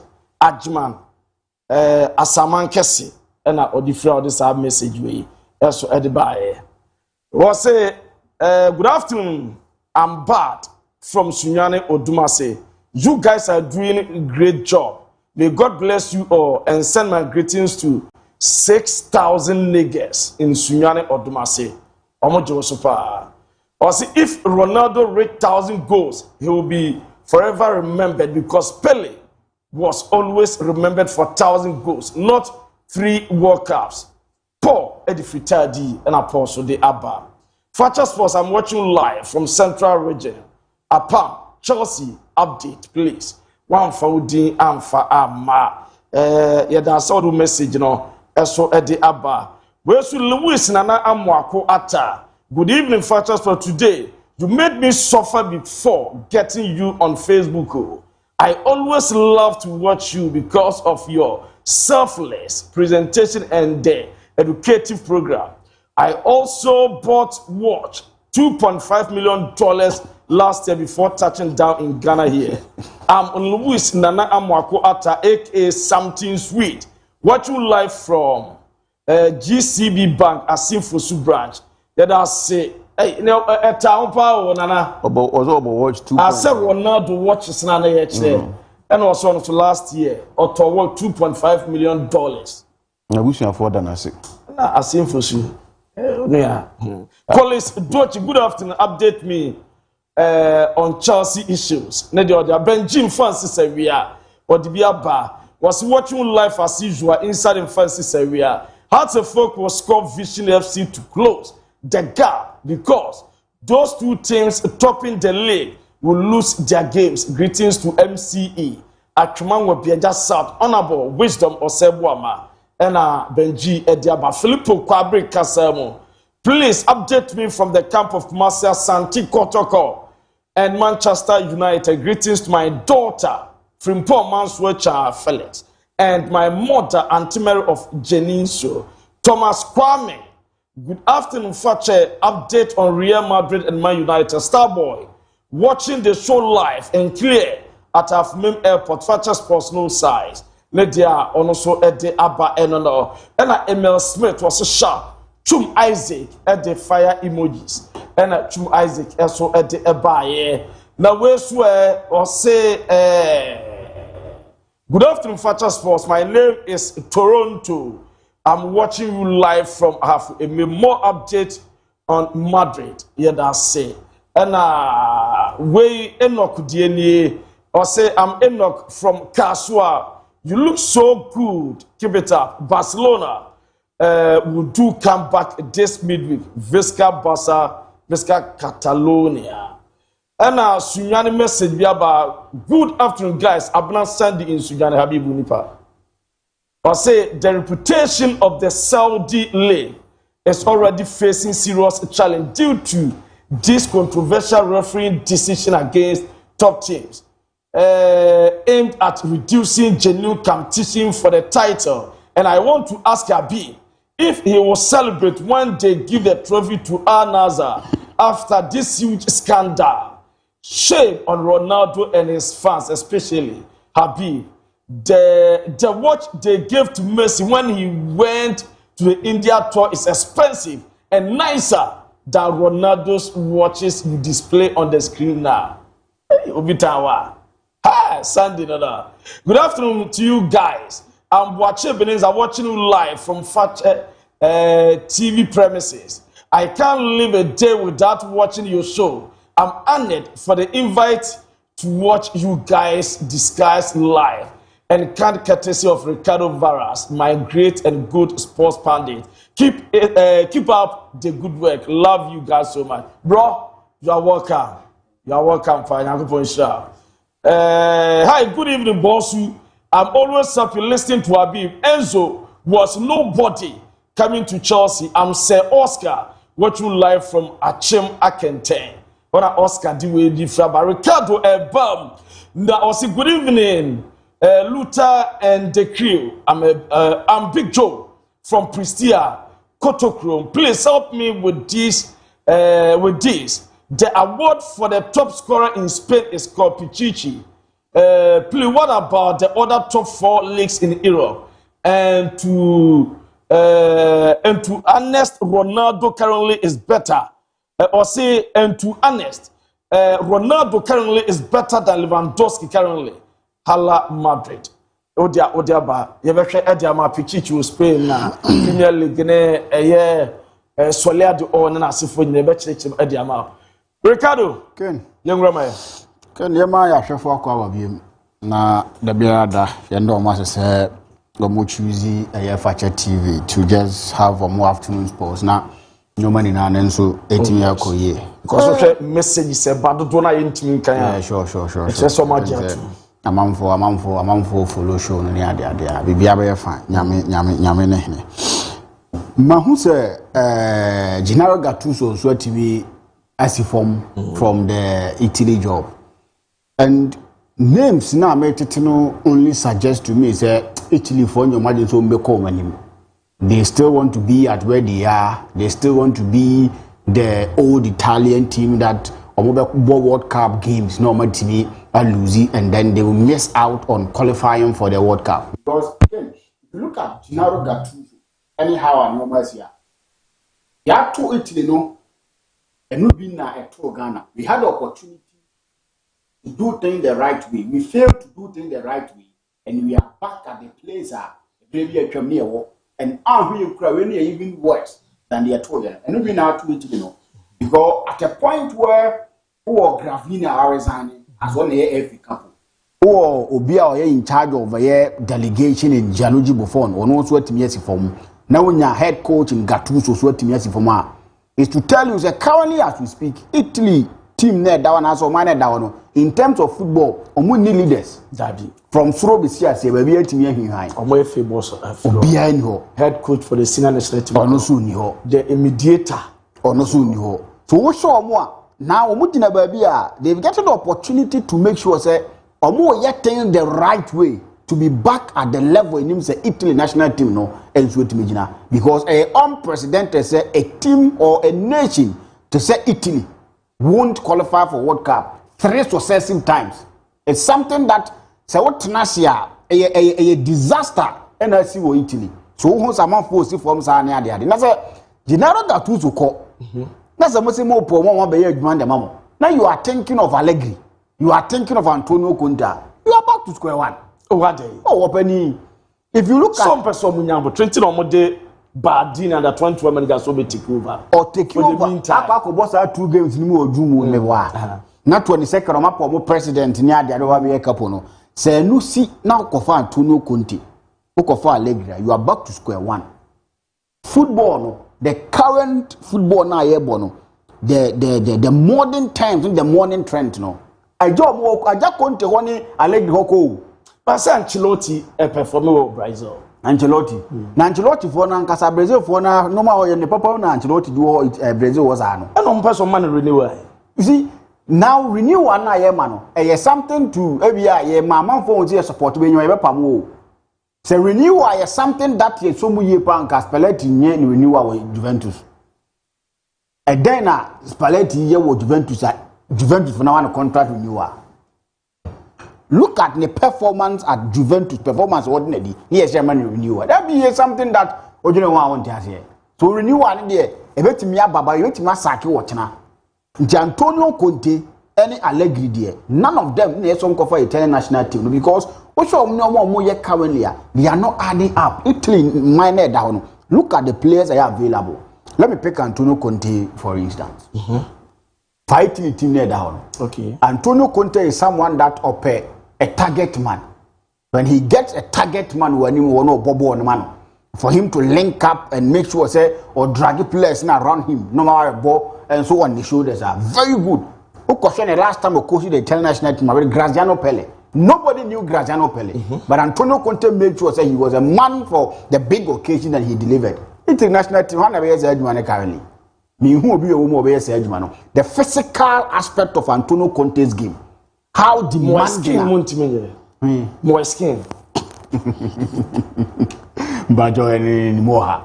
Moha. Okay. Ni moha. No, we have strikers or no more ni moha. And so yeah, someone that will demand a lot from the players. Okay. Team bio coach and he demands a lot from the players. Omoye are there 2 years. They caught 3rd year of pro teams the issue about. Italy national team, no, they need a long term someone to do the job for them. Bardini can even be given the job on a permanent basis to make sure that he's building a team for Italy. National team no go. And Nunti and Italy World Cup no since a year 2018, 2022, and 2026. A different group of players, different crop of players, and about those qualifies, and they fail to qualify. So it suggests to you, sir, Italy national team no good. They need to rebuild again. Bring in the under 21s, bring in the new players or more coming on board to make sure, say, Italy national team no air flourish, air cost. I suggested the last time, so I prefer Enzo Maresca. If he's willing to coach the national team, he's an Italian. And if you look at him, the modern trend of Neoma Oye, the kind of job he did at Chelsea, anyhow we see in Neoma, he's someone to build Chelsea, the Italy national team. No, he's going to do a perfect job. I hope. So 22nd June, I said, also me or more Africa so bar. The person should be green enough to think about new ideas, bring on board new people to make sure that they are doing the job. Antonio Conte ni Allegri there. There be Omuko for one Masama Yakuyachi, and we are going to suffer again. World Cup on the way 2030. You ever see how to him. because they can lead us to that level. Consistent performance, and they are not people that you can say they will build a team for you. Assuming per their committee for proposal and as if we say 2030, I increase the slot to 64. Na Italy and me and Sian qualifier. This is this is be as hard big bomb dia. And they say teams in Kosovo be beba. And Italy beba be can Kosovo no because now you omo ball they are not part of it. 3 successive. So he should tell you say normal form normal sinitrasi they need to change hands. Say the Sorowasa coach and they need to change hands. Bring in a new coach to make my year Jumano for Omo. Omuntimi kran compare Enzo Maresca, they should give the job to Ref and Thiago Motta. They should give the team to a new guy. A new guy who want that modern things. No familiar man. Panifomi no that TV is with Dabi. Before it's national team now. Yes, I'll quit Dabi. They shouldn't give it to them. Antonio Conte, the Miami Parano. But me papa is form. He said, yeah, now Jose Mourinho is form now. The same thing. And Antonio Conte is form. To Israel. They should make sure say they will do things the right way, bring new ideas and bring new people on board to lead Italy national team because they need to rebuild a new team, build a new team to make sure say they are and I think say that would be the best in the team. I don't know what Enzo Fernandez want to achieve. If you listen to Nyoma Ayatete and what the special one said about the senior players, and Nim said next season Chelsea will be adding big players to their squad. No, yes, I don't know. It only suggests to me that he wants to probably get out of the long contract with Chelsea. And it's the only reason why ABOU. Because if not for that, he's an integral member of the Chelsea team. He's part of the decision makers and part of the people that Chelsea fund trusted so much. So definitely he will be part of that discussion. So if you are part of that discussion, you don't come out to say the kind of things are okay, you know. And that suggests to me, say, Real Madrid not be because if you look at Real Madrid team now, they need a central midfielder. In Tisabia, contract no one with Chelsea now. Real Madrid will not probably come to negotiate and buy him out of that long contract. Sadio be sure and my main sure no munye bibi to make sure say say okra ho ahi my uncle. That is the only thing that the man begin said the oil. Because it's something that won't tell Obia or Chelsea fan. Obia what the Chelsea chiache. And him say the current Chelsea no more money ni na no Chelsea like. And yet Chelsea no more money na nkrofo we. And Sadio no mo je FIFA Club World Cup no be say me to go to no.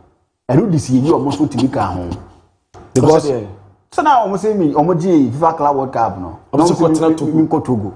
Every say I no omoji this year omo kakra because no team na ben e yet say team that time na team na ben say no omo manage Chelsea team is serious enough. They needed some 2 or 3 signings to stage a proper Premier League winning campaign, a quality goalkeeper and a clinical finisher, and now we omo so by denom de dilapaba dabi onye na omode Pedro aba Joao Pedro obani yes Kakudi e be say kanjo say Otuado are ready for Italy adwuma no nti say o recommend the coaches no say Otuado be coach Italy coach na ye call up no na place coach na park no no that's disrespect to why to Otuado's personality. Na sa wo heba bi international team gina na sa wo recommend Otuado man ya Kakudi e be ye nipa bi a e me say on pay Italy man asem. How do you recommend Otuado to Italy? Otuado your coach or your pro license coach. Say Oma ya decide be subject. Otuado is a coach what they a national qualify for the World Cup 2 times. Coach is now coach Otuado couldn't qualify the Azuris to the next to the World Cup. Okay.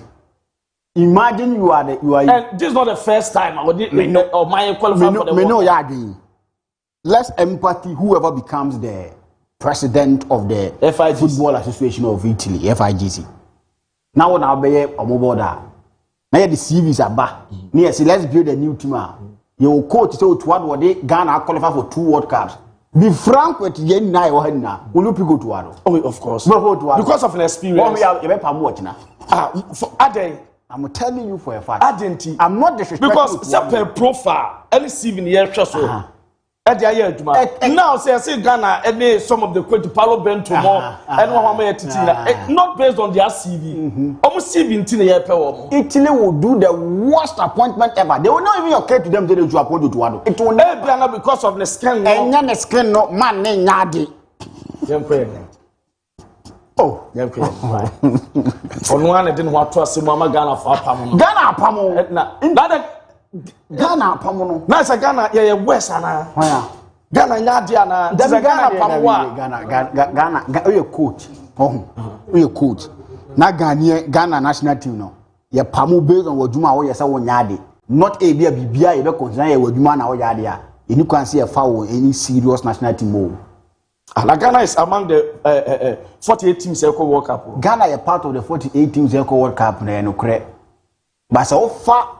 Performance FIFA ranking you told say you FIFA ranking never ranking World Cup be you told say the ABC Musa so to ado wa oni na hia oba ehu ho ana kwa hu dia me die say ya do me no to ado je ono me no to ado hia oba ho me ka to ba so onkono mre miska obebu se wo wachi na me agba me to na ga se papa ka no to ado obeku di me ni hia oba bia ho ba na djuma na o ye ne mo de mo obom so who they can Chelsea did that some few signings. Because if you look at Chelsea history now, the time that Yahoo said Chelsea did not all competing for titles near that, no, they had quality goalkeepers. Look at the consistent performance Peter gave them. Thibaut Courtois gave them consistent performance. At a point in time, Kepa was okay till whatever happened to him. They were never form. So Chelsea are more great goalkeepers on performing. So Chelsea are goalkeeper quality. Omunya a matured an experienced centre back in your number 9 or the more goals now come. And now Pedro solved that issue look at. So they needed the defender that all experience, a good goalkeeper now come. Oh man, yes sir. So nya Real Madrid chance then time ma. Real Madrid da hose yes, Real Madrid permit for this we say no move him. McAllister mu nanya Real Madrid do mebo. Oh yes. Nti say ko suppose la mu nanya on be konti e ko na ye now.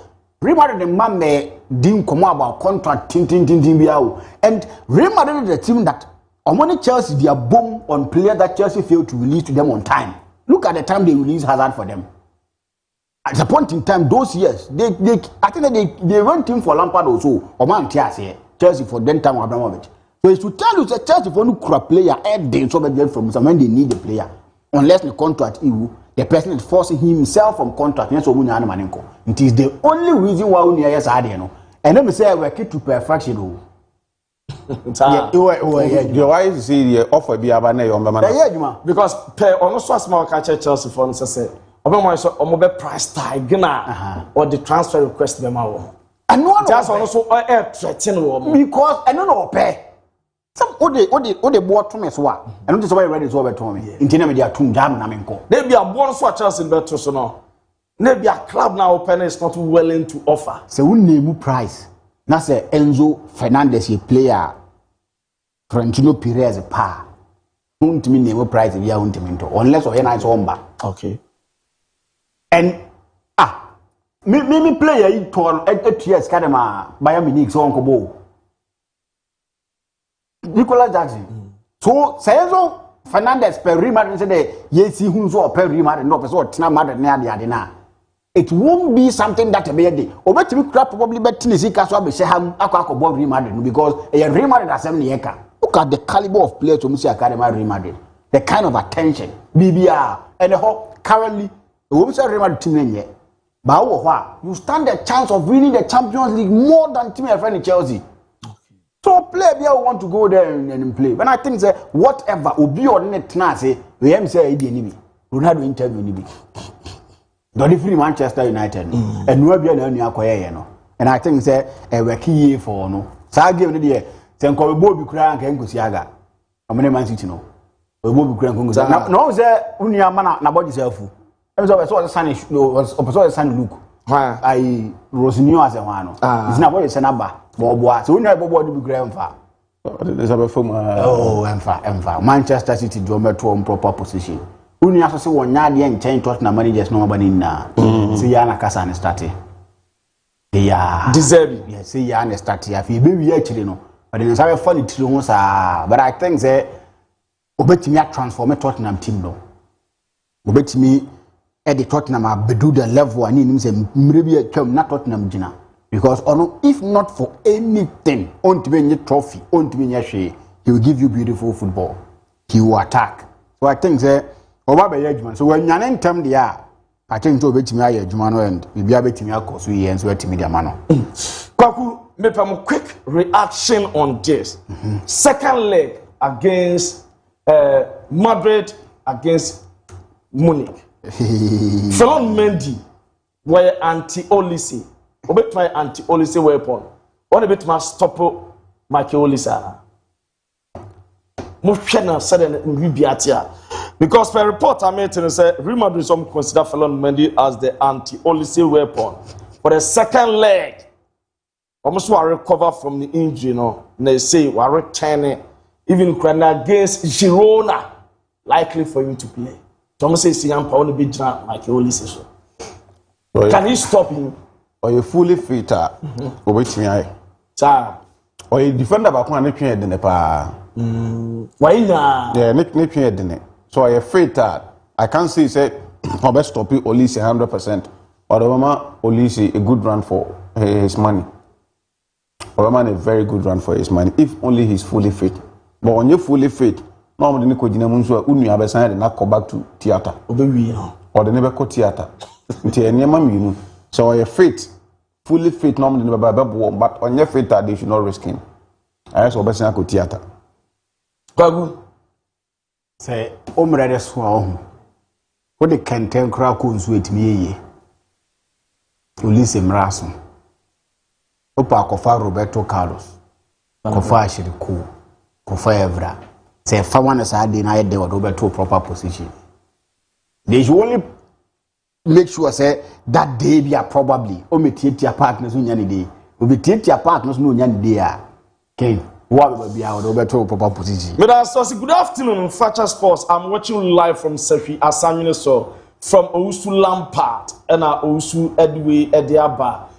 Now, we message was say good evening, Facha TV, Hala Madrid. Today we are doing a great job at Santiago Bernabeu, watching you.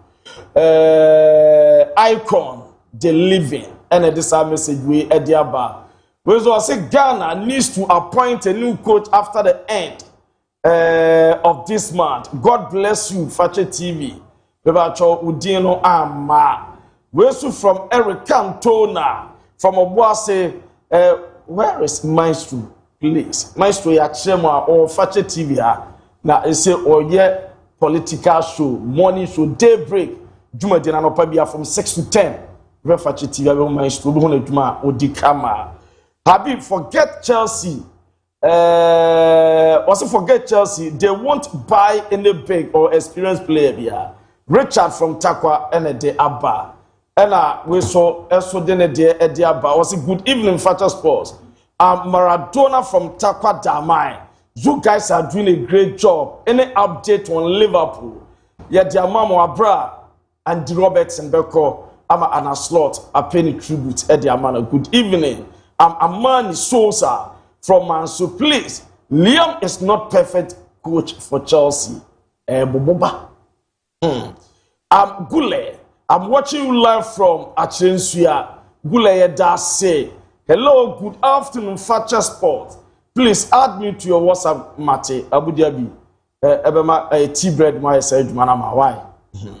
Was a good evening, Facha Sports. I'm entering inside our Saint Dumping. Please. Real Madrid will do come back in Germany. I greet you all. Madrid for them.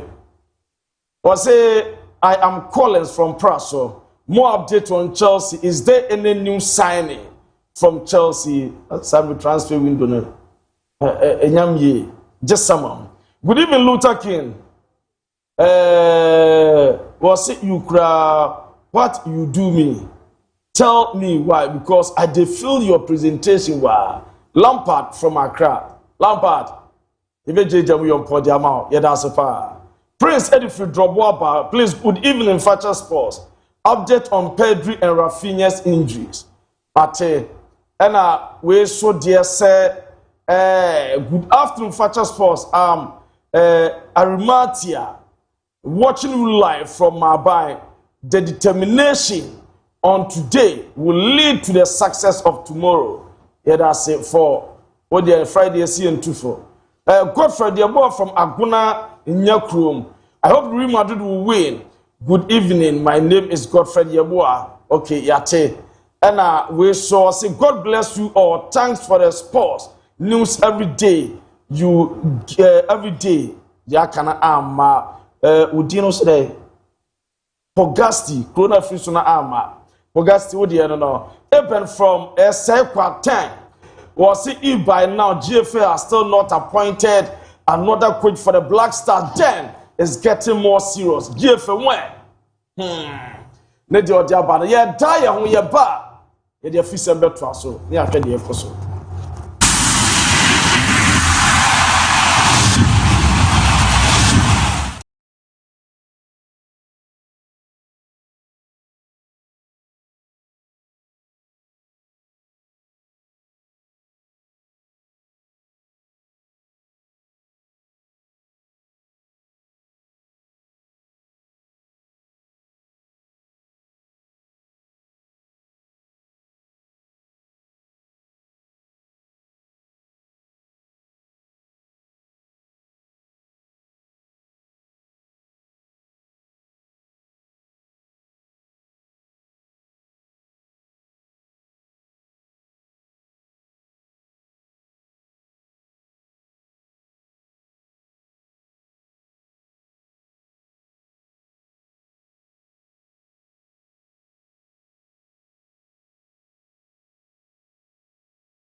kwaba high Fakye TV suni sports ena ye de brochure no say 5:45 ena ye de dwumadie no beba na wiye no nsia bope the prime time no nsabrem kasebo eso beba wa akwamo TV so na mom yen hwe nsema hodo a yen saka enka sports minister and uramu the current government where the national drip coordinator friend Neil van der Poel wakasa about the Black Stars ebi se enkofa edin ketia mfanamra ebi se oh what's in odoy yen mfanamra yen tin some former sports minister akafa on Edin Ketia is better than some of the strikers we have used so far. He has more experience even though he's young. Callum Hudson-Odoi, his ability alone is enough. Somebody who has been tearing players of Liverpool, Chelsea, Manchester United, Manchester City apart. And we have him available and we say because we once invited him, he refused. And so what? Do you know how many times Congo Republic have invited Alex Tanzebe?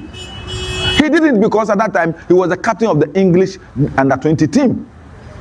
Today, he's playing for them. He scored the winning goal against Jamaica to qualify them for the World Cup. You understand? Wan-Bissaka, do you know the number of times Congo have called him and he refused? But today he's there. You understand?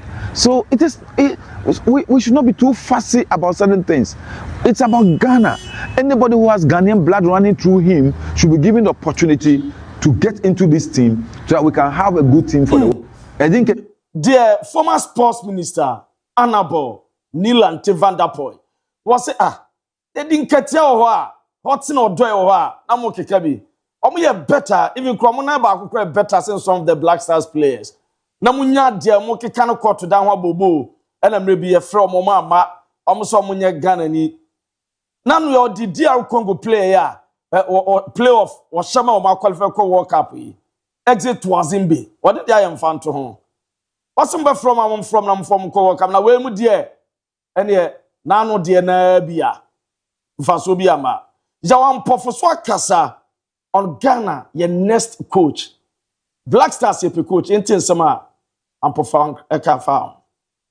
We're all Ghanaians and we're all very concerned and we all want the best for the Black Stars and 35 million Ghanaians are praying and hoping that this World Cup will be a good story and I'm sure the FA will do the right thing and get a very good coach, the best coach available on the market. I think this time round I'm sure that's what will happen and once that process has been completed we can all look forward to the concluding preparations. There's Mexico to play, there's Wales to play, and then from there we can look forward to the World Cup. And I'm sure this time round Ghana would do well and get out of that first round and advance to beyond that first group stage. Eduardo has been asked to leave. The decision has been taken. Whether I was okay with it or I'm okay with it is not relevant. The most important thing now is going forward. What next? What next is that? And summer, NSA boss. Yaw ampofo ankradi to the kind of coach our Black Stars in here. And say nyasa category of coach now. Mfaso agani ibinya no so. Na under 15 women championship no. And so yenhwa mo nsem kakra. Na osha normal bibri koso. Say under 15 emano omo ene champions ana yenhwe na yeho said the normal ACTA omo no Burkina Faso ene call final na say Ghana etimi awini yinti kakra Mukarama Yusuf is this the moment now? If she scores they win. Mukarama Yusuf!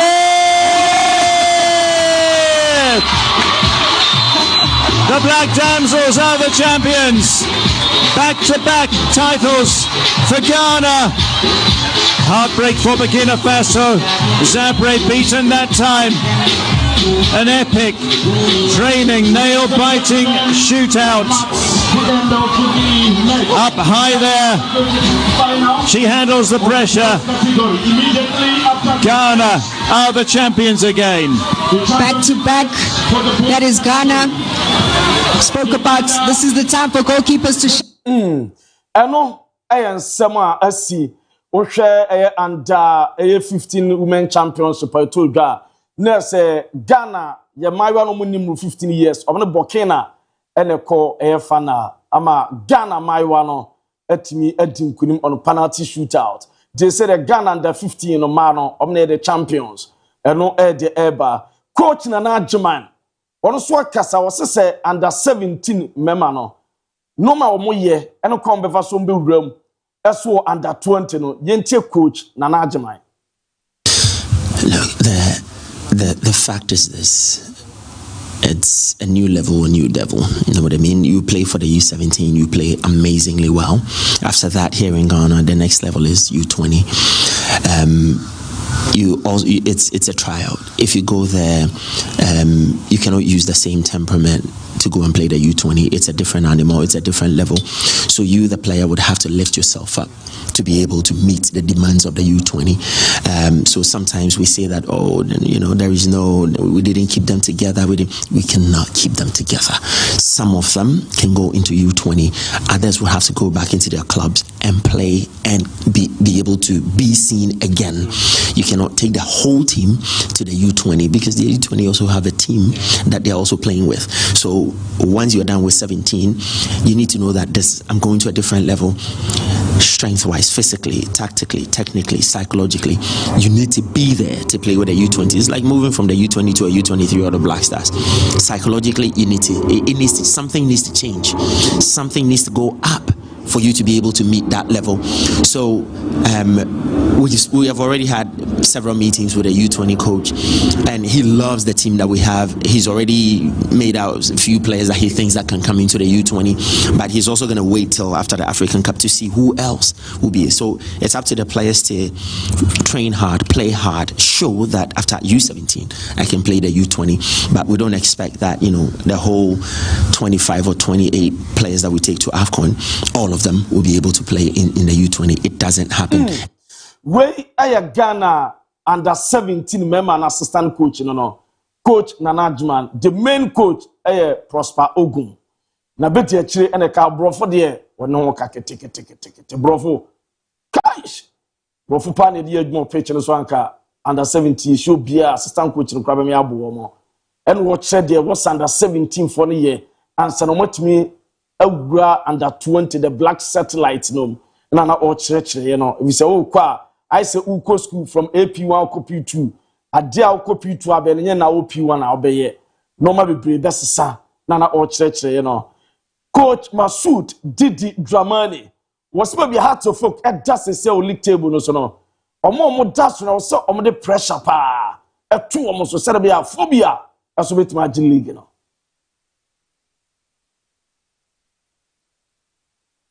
Six matches from the end of the season, and then we know how important this weekend's game and how important the rest of our games are.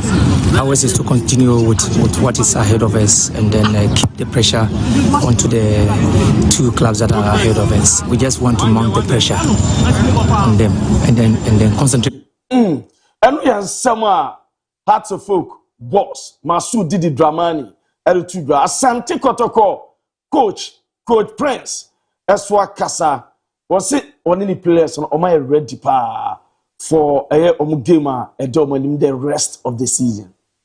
Yeah, I know in life things happens. When it happens, you don't have to let it keep you down. As your question goes, I've spoke to them. We had a meeting yesterday about it, and the boys are ready to to fight back and make sure they bring some life into their supporters. Yeah, I know. And we are Santi Kotoko Coach Prince Ousu, and our case we are Kotoko support out that one number be about 2 million day. Games are Canada Debbie. Omobe funny na, omobe boni na. And watching our Ramo Santi Kotoko, Chairman Alexander Manu, Asante Kotoko, Asante Mantem, one chairman or Dawmano. On Swakasa. type of CEO supporters no more. It's necessary to fight the FA. I don't think it's necessary. We've been somewhere, someone some more idea in the boom. We've been more than Chawa. Say Uncle Far Banco Johnson or you get it. So the very same people be we're proactive. We go in game, we go take game, that's it. We go to supporters as say. There was a time I could suppose China because trouble here near Queen. But the neighbors see over what distancing from the supporters. The MPBs are. If we can support us na boom. Because the number one sponsors of the club is the supporters. So I'm not say supporters team you have to put together the supporters. Just an up and club kind of very closer to the team. So one will be game team or game nasi. What I say. See a corner rough, a corner rough, a corner smooth, a corner baby. I be form be able to be a not me about maybe I come on. Chanter Regional Circus Council Chairman Alexander Manu Edituja. Malumram Namima Bigger for Ninkom, special young former sports minister Kasa about Watson or Doyle. Na Mamin Fama said Adriana any Gold Stars game na banawe Adriana we need 2-1.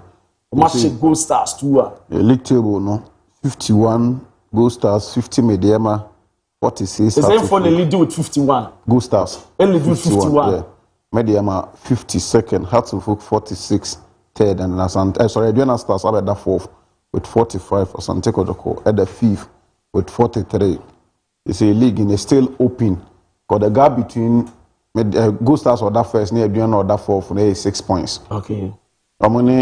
Medium or that second term is just a point. Omni had to Fuka or that third 5 points. There were about 5 matches to go. That's about 15. It's like Didi Dramani said the remaining matches. I was some amount of pressure. Yeah, it's still open. Top teams now. So problem then they say Prince also said Kotoko, am I ready for the remaining matches? I don't know what to say. Asante Kotoko quote Prince Osu. Was the remaining matches? One of the boys now, they are ever ready. Oh, sorry. At the DNSC. Prince Ozu say, "Oh no, now you ready?" Yes. On no, ready na. One of the boys say, "He's a coach." Players think that's all my ready. More players think that's all my ready. Why ready, buddy? No, was that one. Now we said after summer test game no. Maybe our matras say normal air trust and take out players no. And no crap tell show me image. On you ready that. Why are you ready? Coach no. Prince also you ready that. And I said when you ready and come in a free. Na Kotoko ni ready until that's to one. When you ready that. Oh, what then I will kasa. Coach Prince. So are you ready? Ready for day. For the game Saka. You yeah, catch you and supporters now must stadium. So now no see players now any tactics. You be here question or say o must stadium. Now no see players now any tactics. So who say lose me but o man any. You saw it coming. You saw it coming. You are ready. What have you in Hey, for some reason you don't enjoy it. Me tena dem haka se Kotoko league no mun kan how many months? Kotoko Jai League they go first round. They had the opportunity no Mujai man. Omu Jai League ne bo first round. They ball first round. You na Kotoko Jai League ne bo. They say Kotoko position on the league log. Commander, man, Opa, Odi, work of Faba, any exercise, we then come as a one out the Abanti, Boam, and any exercise, Ghana, Mulig, your league, no. Fixes no. Kotoko next match is Saka. Z, Kotoko no 28 matches, there are 6 games. Yeah. Obama, the Emma weekend, we Ombelusu. Kotoko Belusu. To Mediama, we are Asante Kotoko the next match, Obama, the Emma, we are married. Oba be home to Hohoy, Obenya 3 points, Hohoy number. A free league in Kotoko Benya 3 points. What they are not doing after Hohoy, you know, I mean here Kotoko. Obeko away to Dreams, Obeko Kolusu. Free Dreams are Oba be home to 11 wonders, 2-0 Obeshe. Kotoko be winning. We are about wonders to home we are Asante Kotoko. Obeko away to Bechim, Obeko Kolusu. So remaining games na away game be obe lusu. Omu nyina obi anda yi Obo Mediema Wawe, Obebo Dreams away, Obelusu, no Akakobo, Bichimu away, Obelusu. So, omo positions and omo position, omo ball, omo seriousness, everything on Belus. In the last match, on this draw Blacks, Odia group omo draw. Obi na bebo match na ma. Enyo bia na bebo, eye ball aye bo kotokwane nya ade, coach ne nya ade, players ne form wo form. Coach ntimi ignite form na ma supporters bu afu obia management hu de bebi omo nam board miensa ye do ma bo mo start adwuma kra division gum enti adwuma be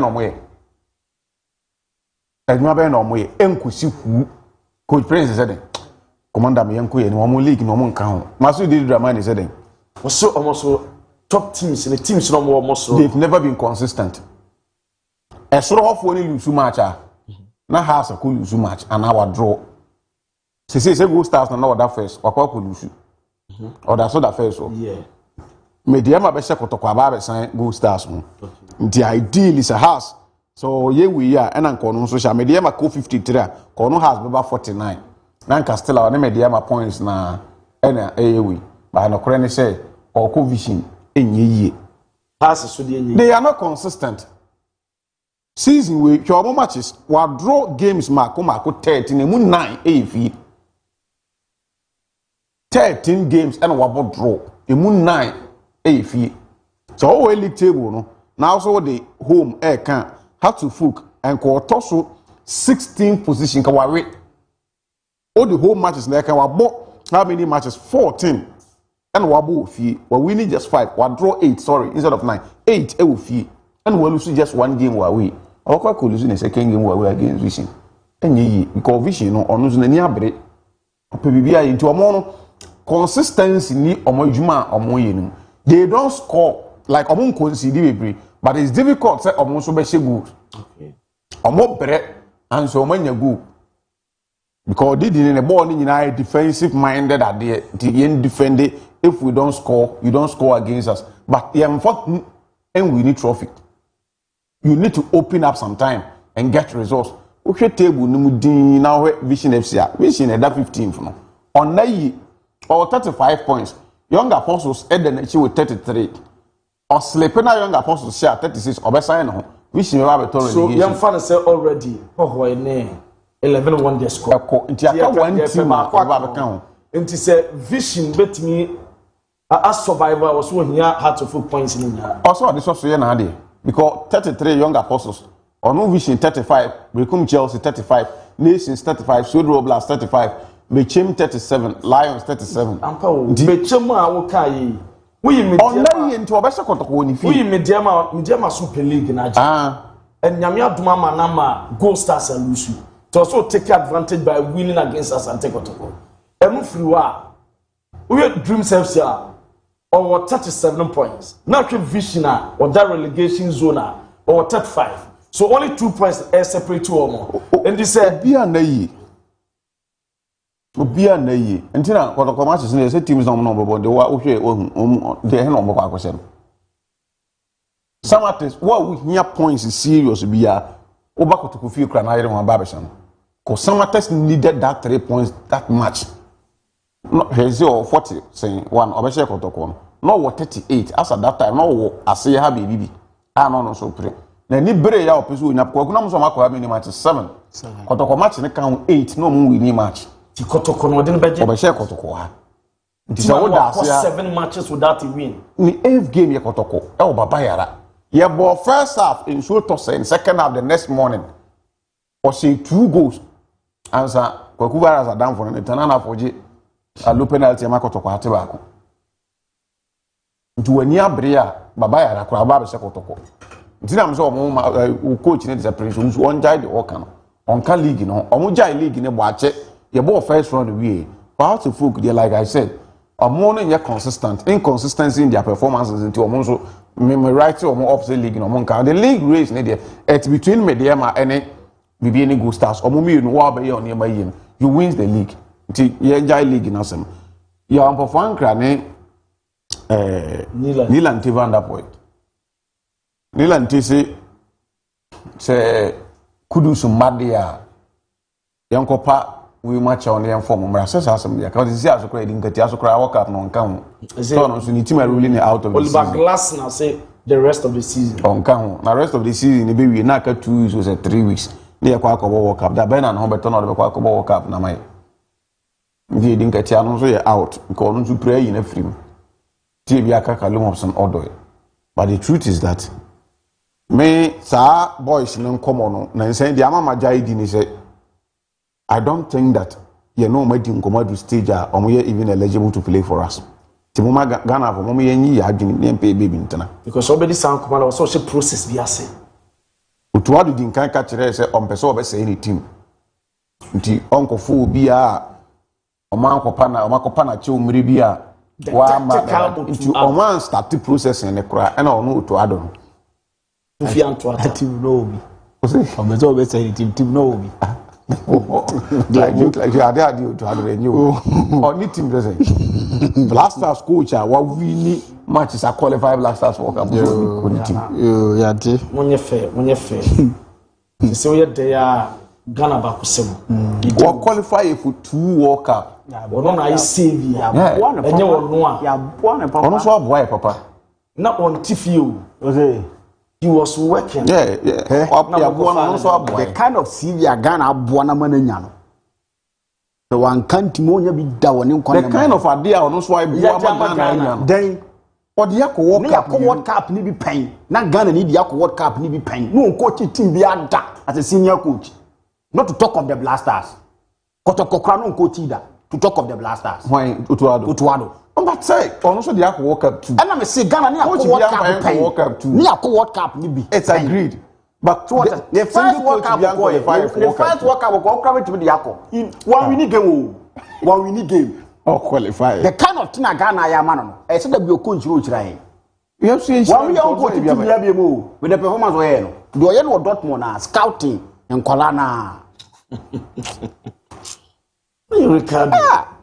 But Commander, on a more serious note, GFA for any minister more trending concerning appointment of a new coach. Before we pam coaching, no the especially moment now with the pam coaching, I'm sure said no more than Canadian come. They are not much. The first thing of even having 600 to 800 applicants, then when the cry is bogus. What can I say, Mama? Not the member using was too harsh. Because a merena you woman, and ye meraya what that ample time. I can say in 62 days. Near Quackable walk up. Adiachi Sabia time need go against us. Adiachi Sabia time need go against us. Because coach be a baby and need time to study the team. No? The more and the more it goes against us. I don't know what they are waiting for. Ultimately, on cow. Monya can come there or somewhere because Namunim say, Utuado Namuga Pamono. Before Minister A2 free Kuma, or my gun and within a natural Stuttgart, I could join the GFA for now they've already communicated, so I'm Pamo to Ado. Commander, for how long Kofi Adams, ABD, Minister for Sports and Recreation, on Kamayente on Pay to Ado Asem. On Yado to Ado and qualified to be Black Stars coach. For how many times on Kamayente? The Ena can say, na Utuado be man Hokwain. Amaya Pamono. Or the GFA for ne design commune dia. I am supposed to, I think that we are supposed to have alternative.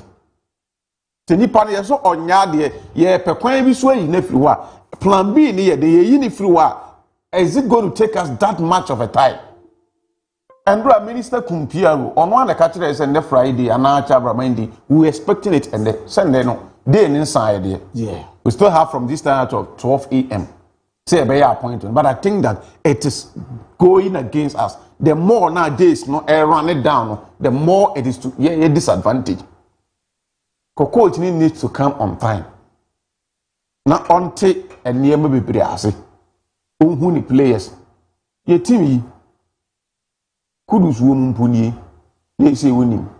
Mohamed Salih's woman puni. They say only. Tim na mu you say we some kan abenam bu sam akone den. Adu.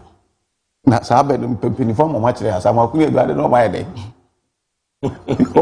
Abusa kwakudia. Me di dia mo akon na say edu campaign form no mo wasem ba because me tiase. Panyin ben yana kan no ko wasa. O say penny for no mbu sa be no.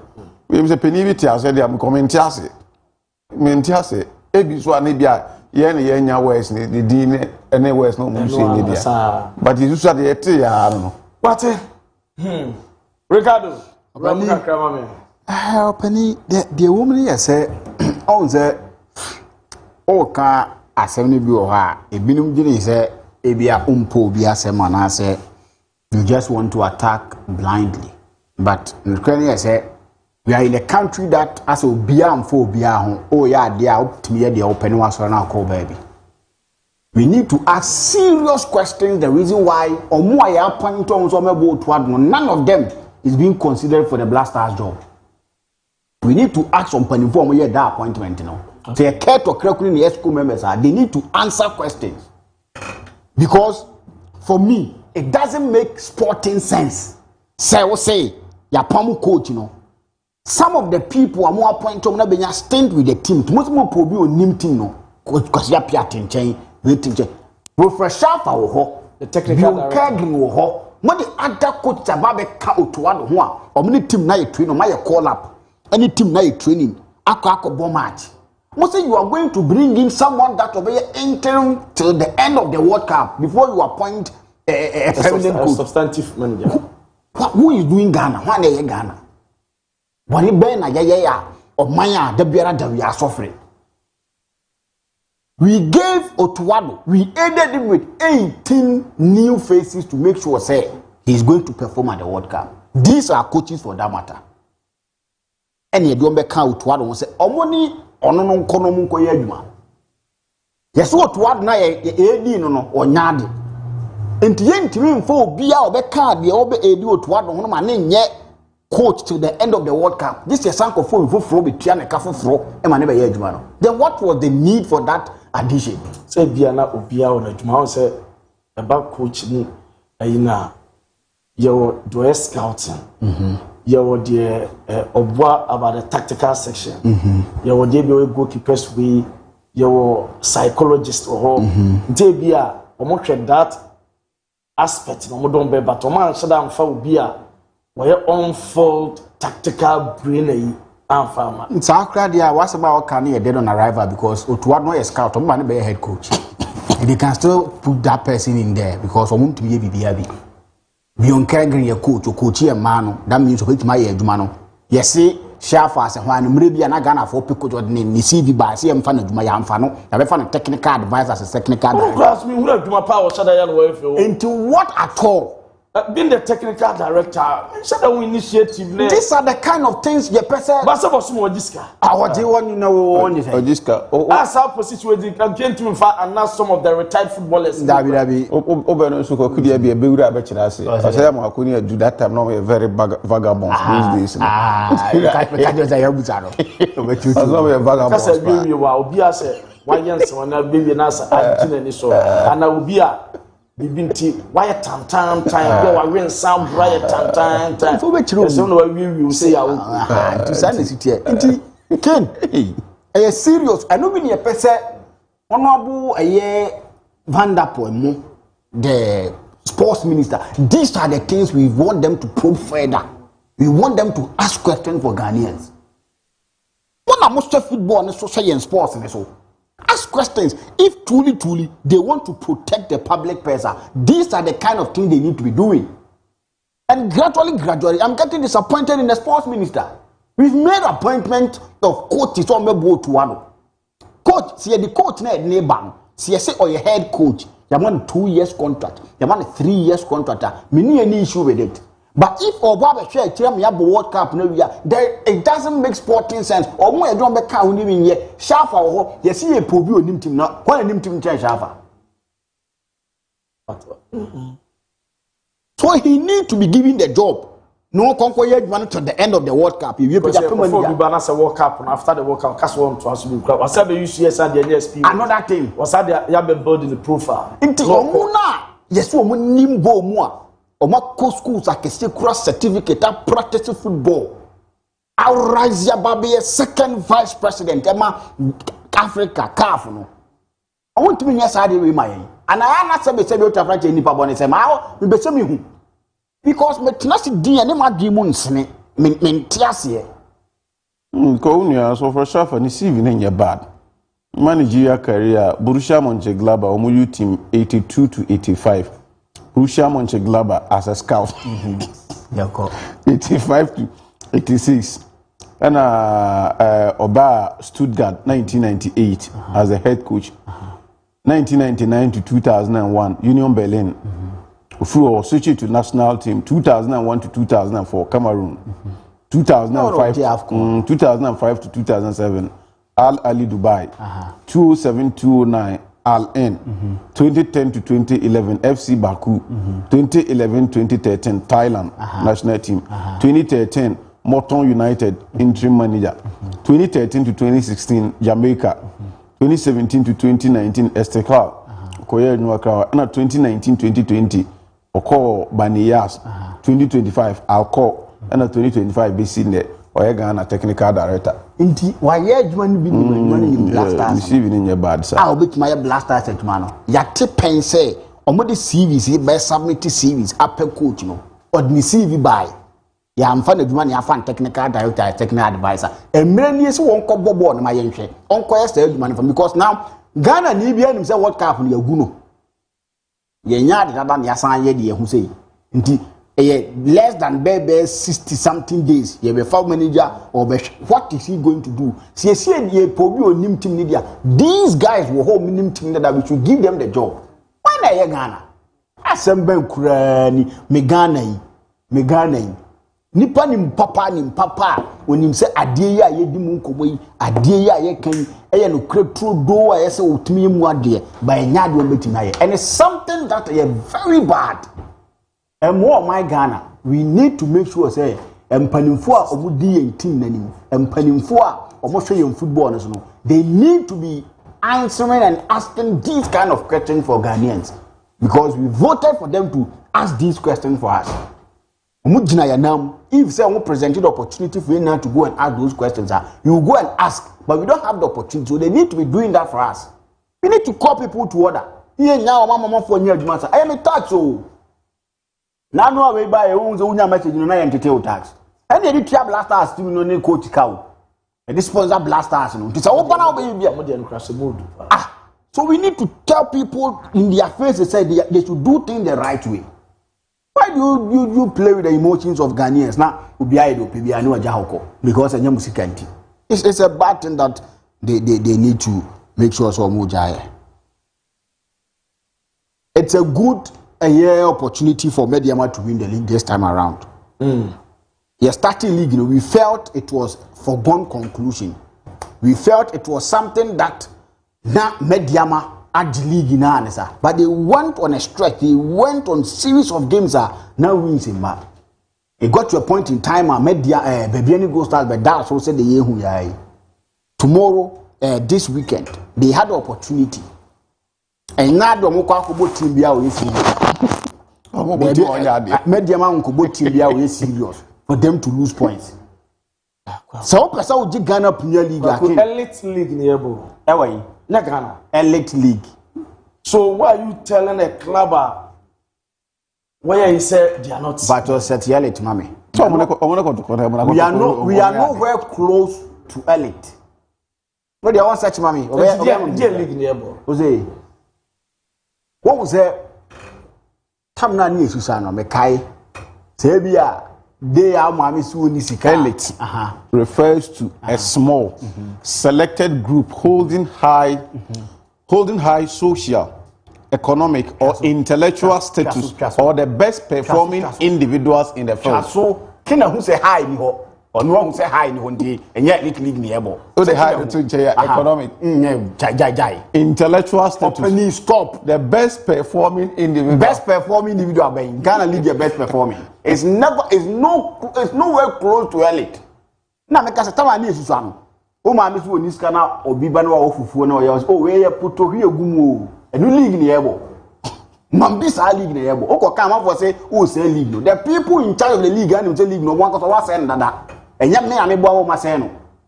If ye cannot get the credit to take some of us on, we see league to be the league.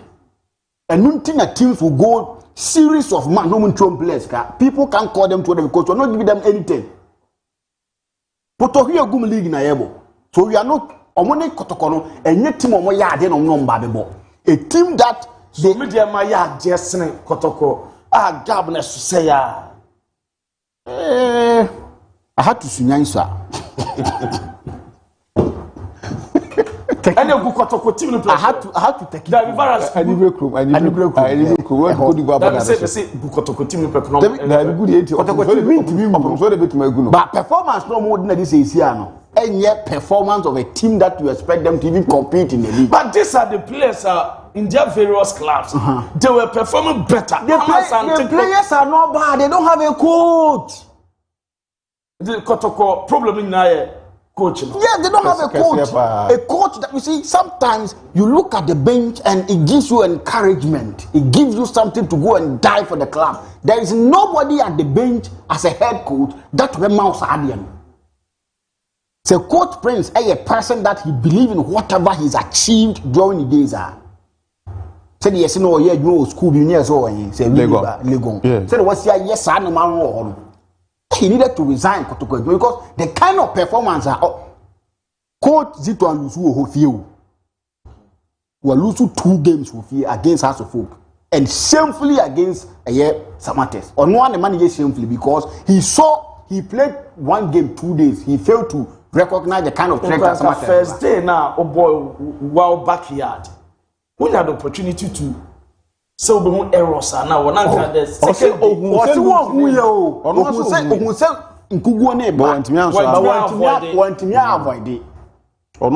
so we can't say we training as a OTN now can seriously the person they tell you is I'm not a coach Jimmy Sam no coach no so ne modema o bonem adwuma na wo ye no onyade so management nyane wrong and for second and as mutually terminating Zito contract and replacing him with the decision was not wrong because you do week 28 you know umpo na say no man nya clear say kotoko bet Madrid league now omon saki coach Karim to I said it point blank see em pass a ball team bia no better player chen kotoko Ghana Premier League em pass a ball near the players gina ho and they din koma kotoko the best of material now to add up to Wayne and then answer King question. The problem is not the problem. The reaction after the problem. Of course. Sacking Zito wasn't the problem. But the appointment after Zito is the problem. And no crowd. Maybe a problem. Say, Ebema Zito, I relieve. Because the air cost with the Sanka Zito tonight. Zito, hope by this time on Swanka situation, it said it. Zito. But some of the games, because Zito made the points, you know. That I agree with you. It's a Samate's game. That I agree with you. There are games that nobody can make the points, you know. But if you look at their materials, the treatment, they be a mechanic. Me time will be out. That be me near Daja become a town where the original Cotoconian farmer meant me knew near Daja me time. But what you want me shots not make cars natural mechanical natural. Coach Karim to with what he was enjoying with Cotocono, he was not giving them that kind of performance. He came, Sauba Chroma near my Prado Dam. Near my apartment near Tiao Kaye coach you don't give that kind of performance and nothing you go and people because they don't even pay utility bills. You want to think for us. So if you fail to think, he will come at you. So he was given the opportunity to live a stress-free life, like the kind of things bills in the year so just to come and focus on Kotoko. So when you are failing, you make me can say to coach them to permanent there and no problem. But the appointment of Coach Prince Owusu was disaster. That is the issue, and Kotoko will continue to struggle with the. So in this moment, to my advisors, Anti Kotoko say, per the result from Coach Prince Owusu. Can we hear some on the Pamade new coach, but no be suicide period way just to assess the team. Said by the pre-season and no money now, or prepare very well for the next season now. Remember, me adjoa Grace to Asante Asokore, Card Vincent or Tom Fools, and no Jabe Tom Queen as he say, or any Bojo shop you. I told that Sika Mess and Yamano Cremo, and the man to mean to go to board. I'm panning for my board, brand new music, I mean to mean to a move. But they know the best of things they can do. Maybe a Kotoko supporter. If it continues like this, I will not advocate Kotoko fan beyond costed in Ampa next season because or more interested team, no, they are not interested in the team. Or Pamo supporters know because we game now. Next now can even Emma supporters before more. And now argument between the players and the supporters after the game. Or no ankasa coach, not only players need to issue. See about match until no meeting, I'm so biankasa. Or you're meeting with the players. So can you so biankasa because the last time they had a meeting, we call Kasama and they won't come at this squad. I want time come at this squad. Games will biankasa. But the Pandabi training. Video to so or you one Kasankasa no issue. I saw Shan who but them so inside crowd money and say Abasaka sepa. It's the only thing. Maybe I could talk about no behind the scenes. I'm not with them. I don't know. But if your mouth point to be a or head when next season of Babefa. And yes, I pa dia. Next season say now here best now. Sanuko to team no. Ntino nyame pa Sunday no. Media man konko bo team bia ehun bia gidigidi enu kan so mo timi wini. Kotoko airco no omo da form e ka ba ko dada with the team that airco. Unless something monumental esi enye sa the fans know themselves that they are not going to win at Takwa. And to obi obeko bia no for the love of the game or support Kotoko ntese mdi Kotoko echi. If not for that omo nim say game no mo kono enya do mbe wini. Even yenyi bibia to nchen on fair ground. You say referee no crown if they even give the if referee ban also be bomb Kotoko wini and kra be ye dey. Omo ni strength nessa. Enya strength no money. The person to ignite the players to perform no ebi ho e cross ahead you cross on akoye it me bo one system so you could see clearly say no man koye the last time I see animal no na mo bo e ko cast striker ba ko pen na now me na say master striker is me ko now ne some now can't na me see he failing to be a coach that is the gospel truth and he made your mind fear no mo league no mo ba pan tu yi na that's it ba kasma be sala evela sola atoni ye football ye pe o ye pe de omo kan na ye so omo pe o they do love it because we team no excel in omo Africa. You've been a journalist for wow Ghana qualify omo ko World Cup yi say ye nyina ye ni ajibe bi epe bi akọ say Ghanaian club atimi age na Orlando Paris FIFA Club World Cup they represented in Africa and say omo ko bi Ali ko bi yes pay omo bra omo bo and say because Ghana ye club be any opportunity akobia eni nyina ema image na ekosro but Beba na mabedwafo ye sorry MON-FRI nchiama onabo Sanja Nanja asemo ada do nganya ya yi adum MON-FRI MP for Atibibu Amante constituency onabo Sanja Nanja me no onabo unfinished business be work up on still ye hwese no mabe kama na yenkomo bi onabo so far the people are testifying a Juma oh yeah the grassroots man I mean also na the regional minister for Blue East region Honorable Francis Owusu MP Nana MP Osiadia yo be friend the junior Jesus be friend the Messiah be friend the destiny changer the developmental dia ni na ye Juma so obo patamo fo nyina so mo da wase yakopon shafa Habib Ken. We will be a happy weekend. Me dem adin kan Canada. Show who see your weekend na bibia anya fine. I mean chia slogan here me say weekend Friday in Tufu in Shinkran. Yeah, I mean chia Mr. Ando Jasper. Okay. Oh, Abbas former senior Abbas my senior high school headmaster.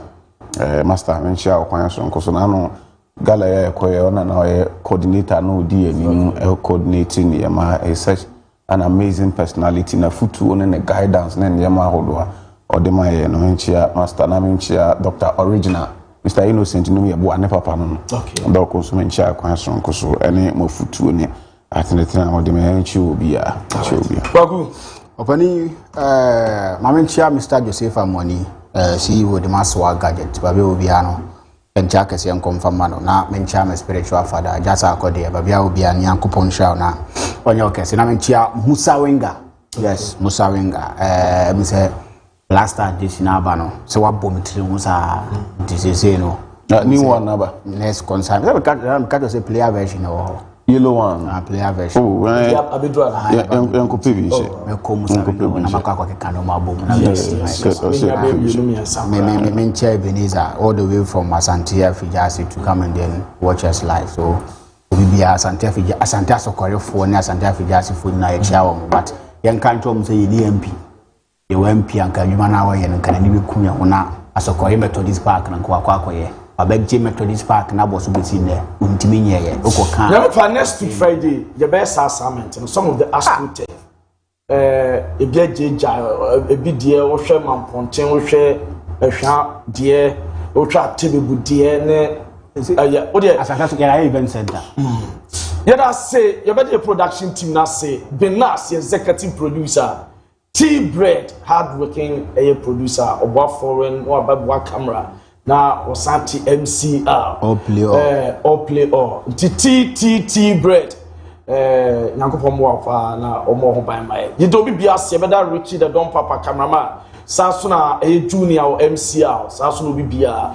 Abu Dhabi babia obia no tire chima production ye kama aduntum na tinkom na se Yesu ama wo china anopa no nsia hye ne fa facha weekend sports ye mfa emedal yido bibia se yakra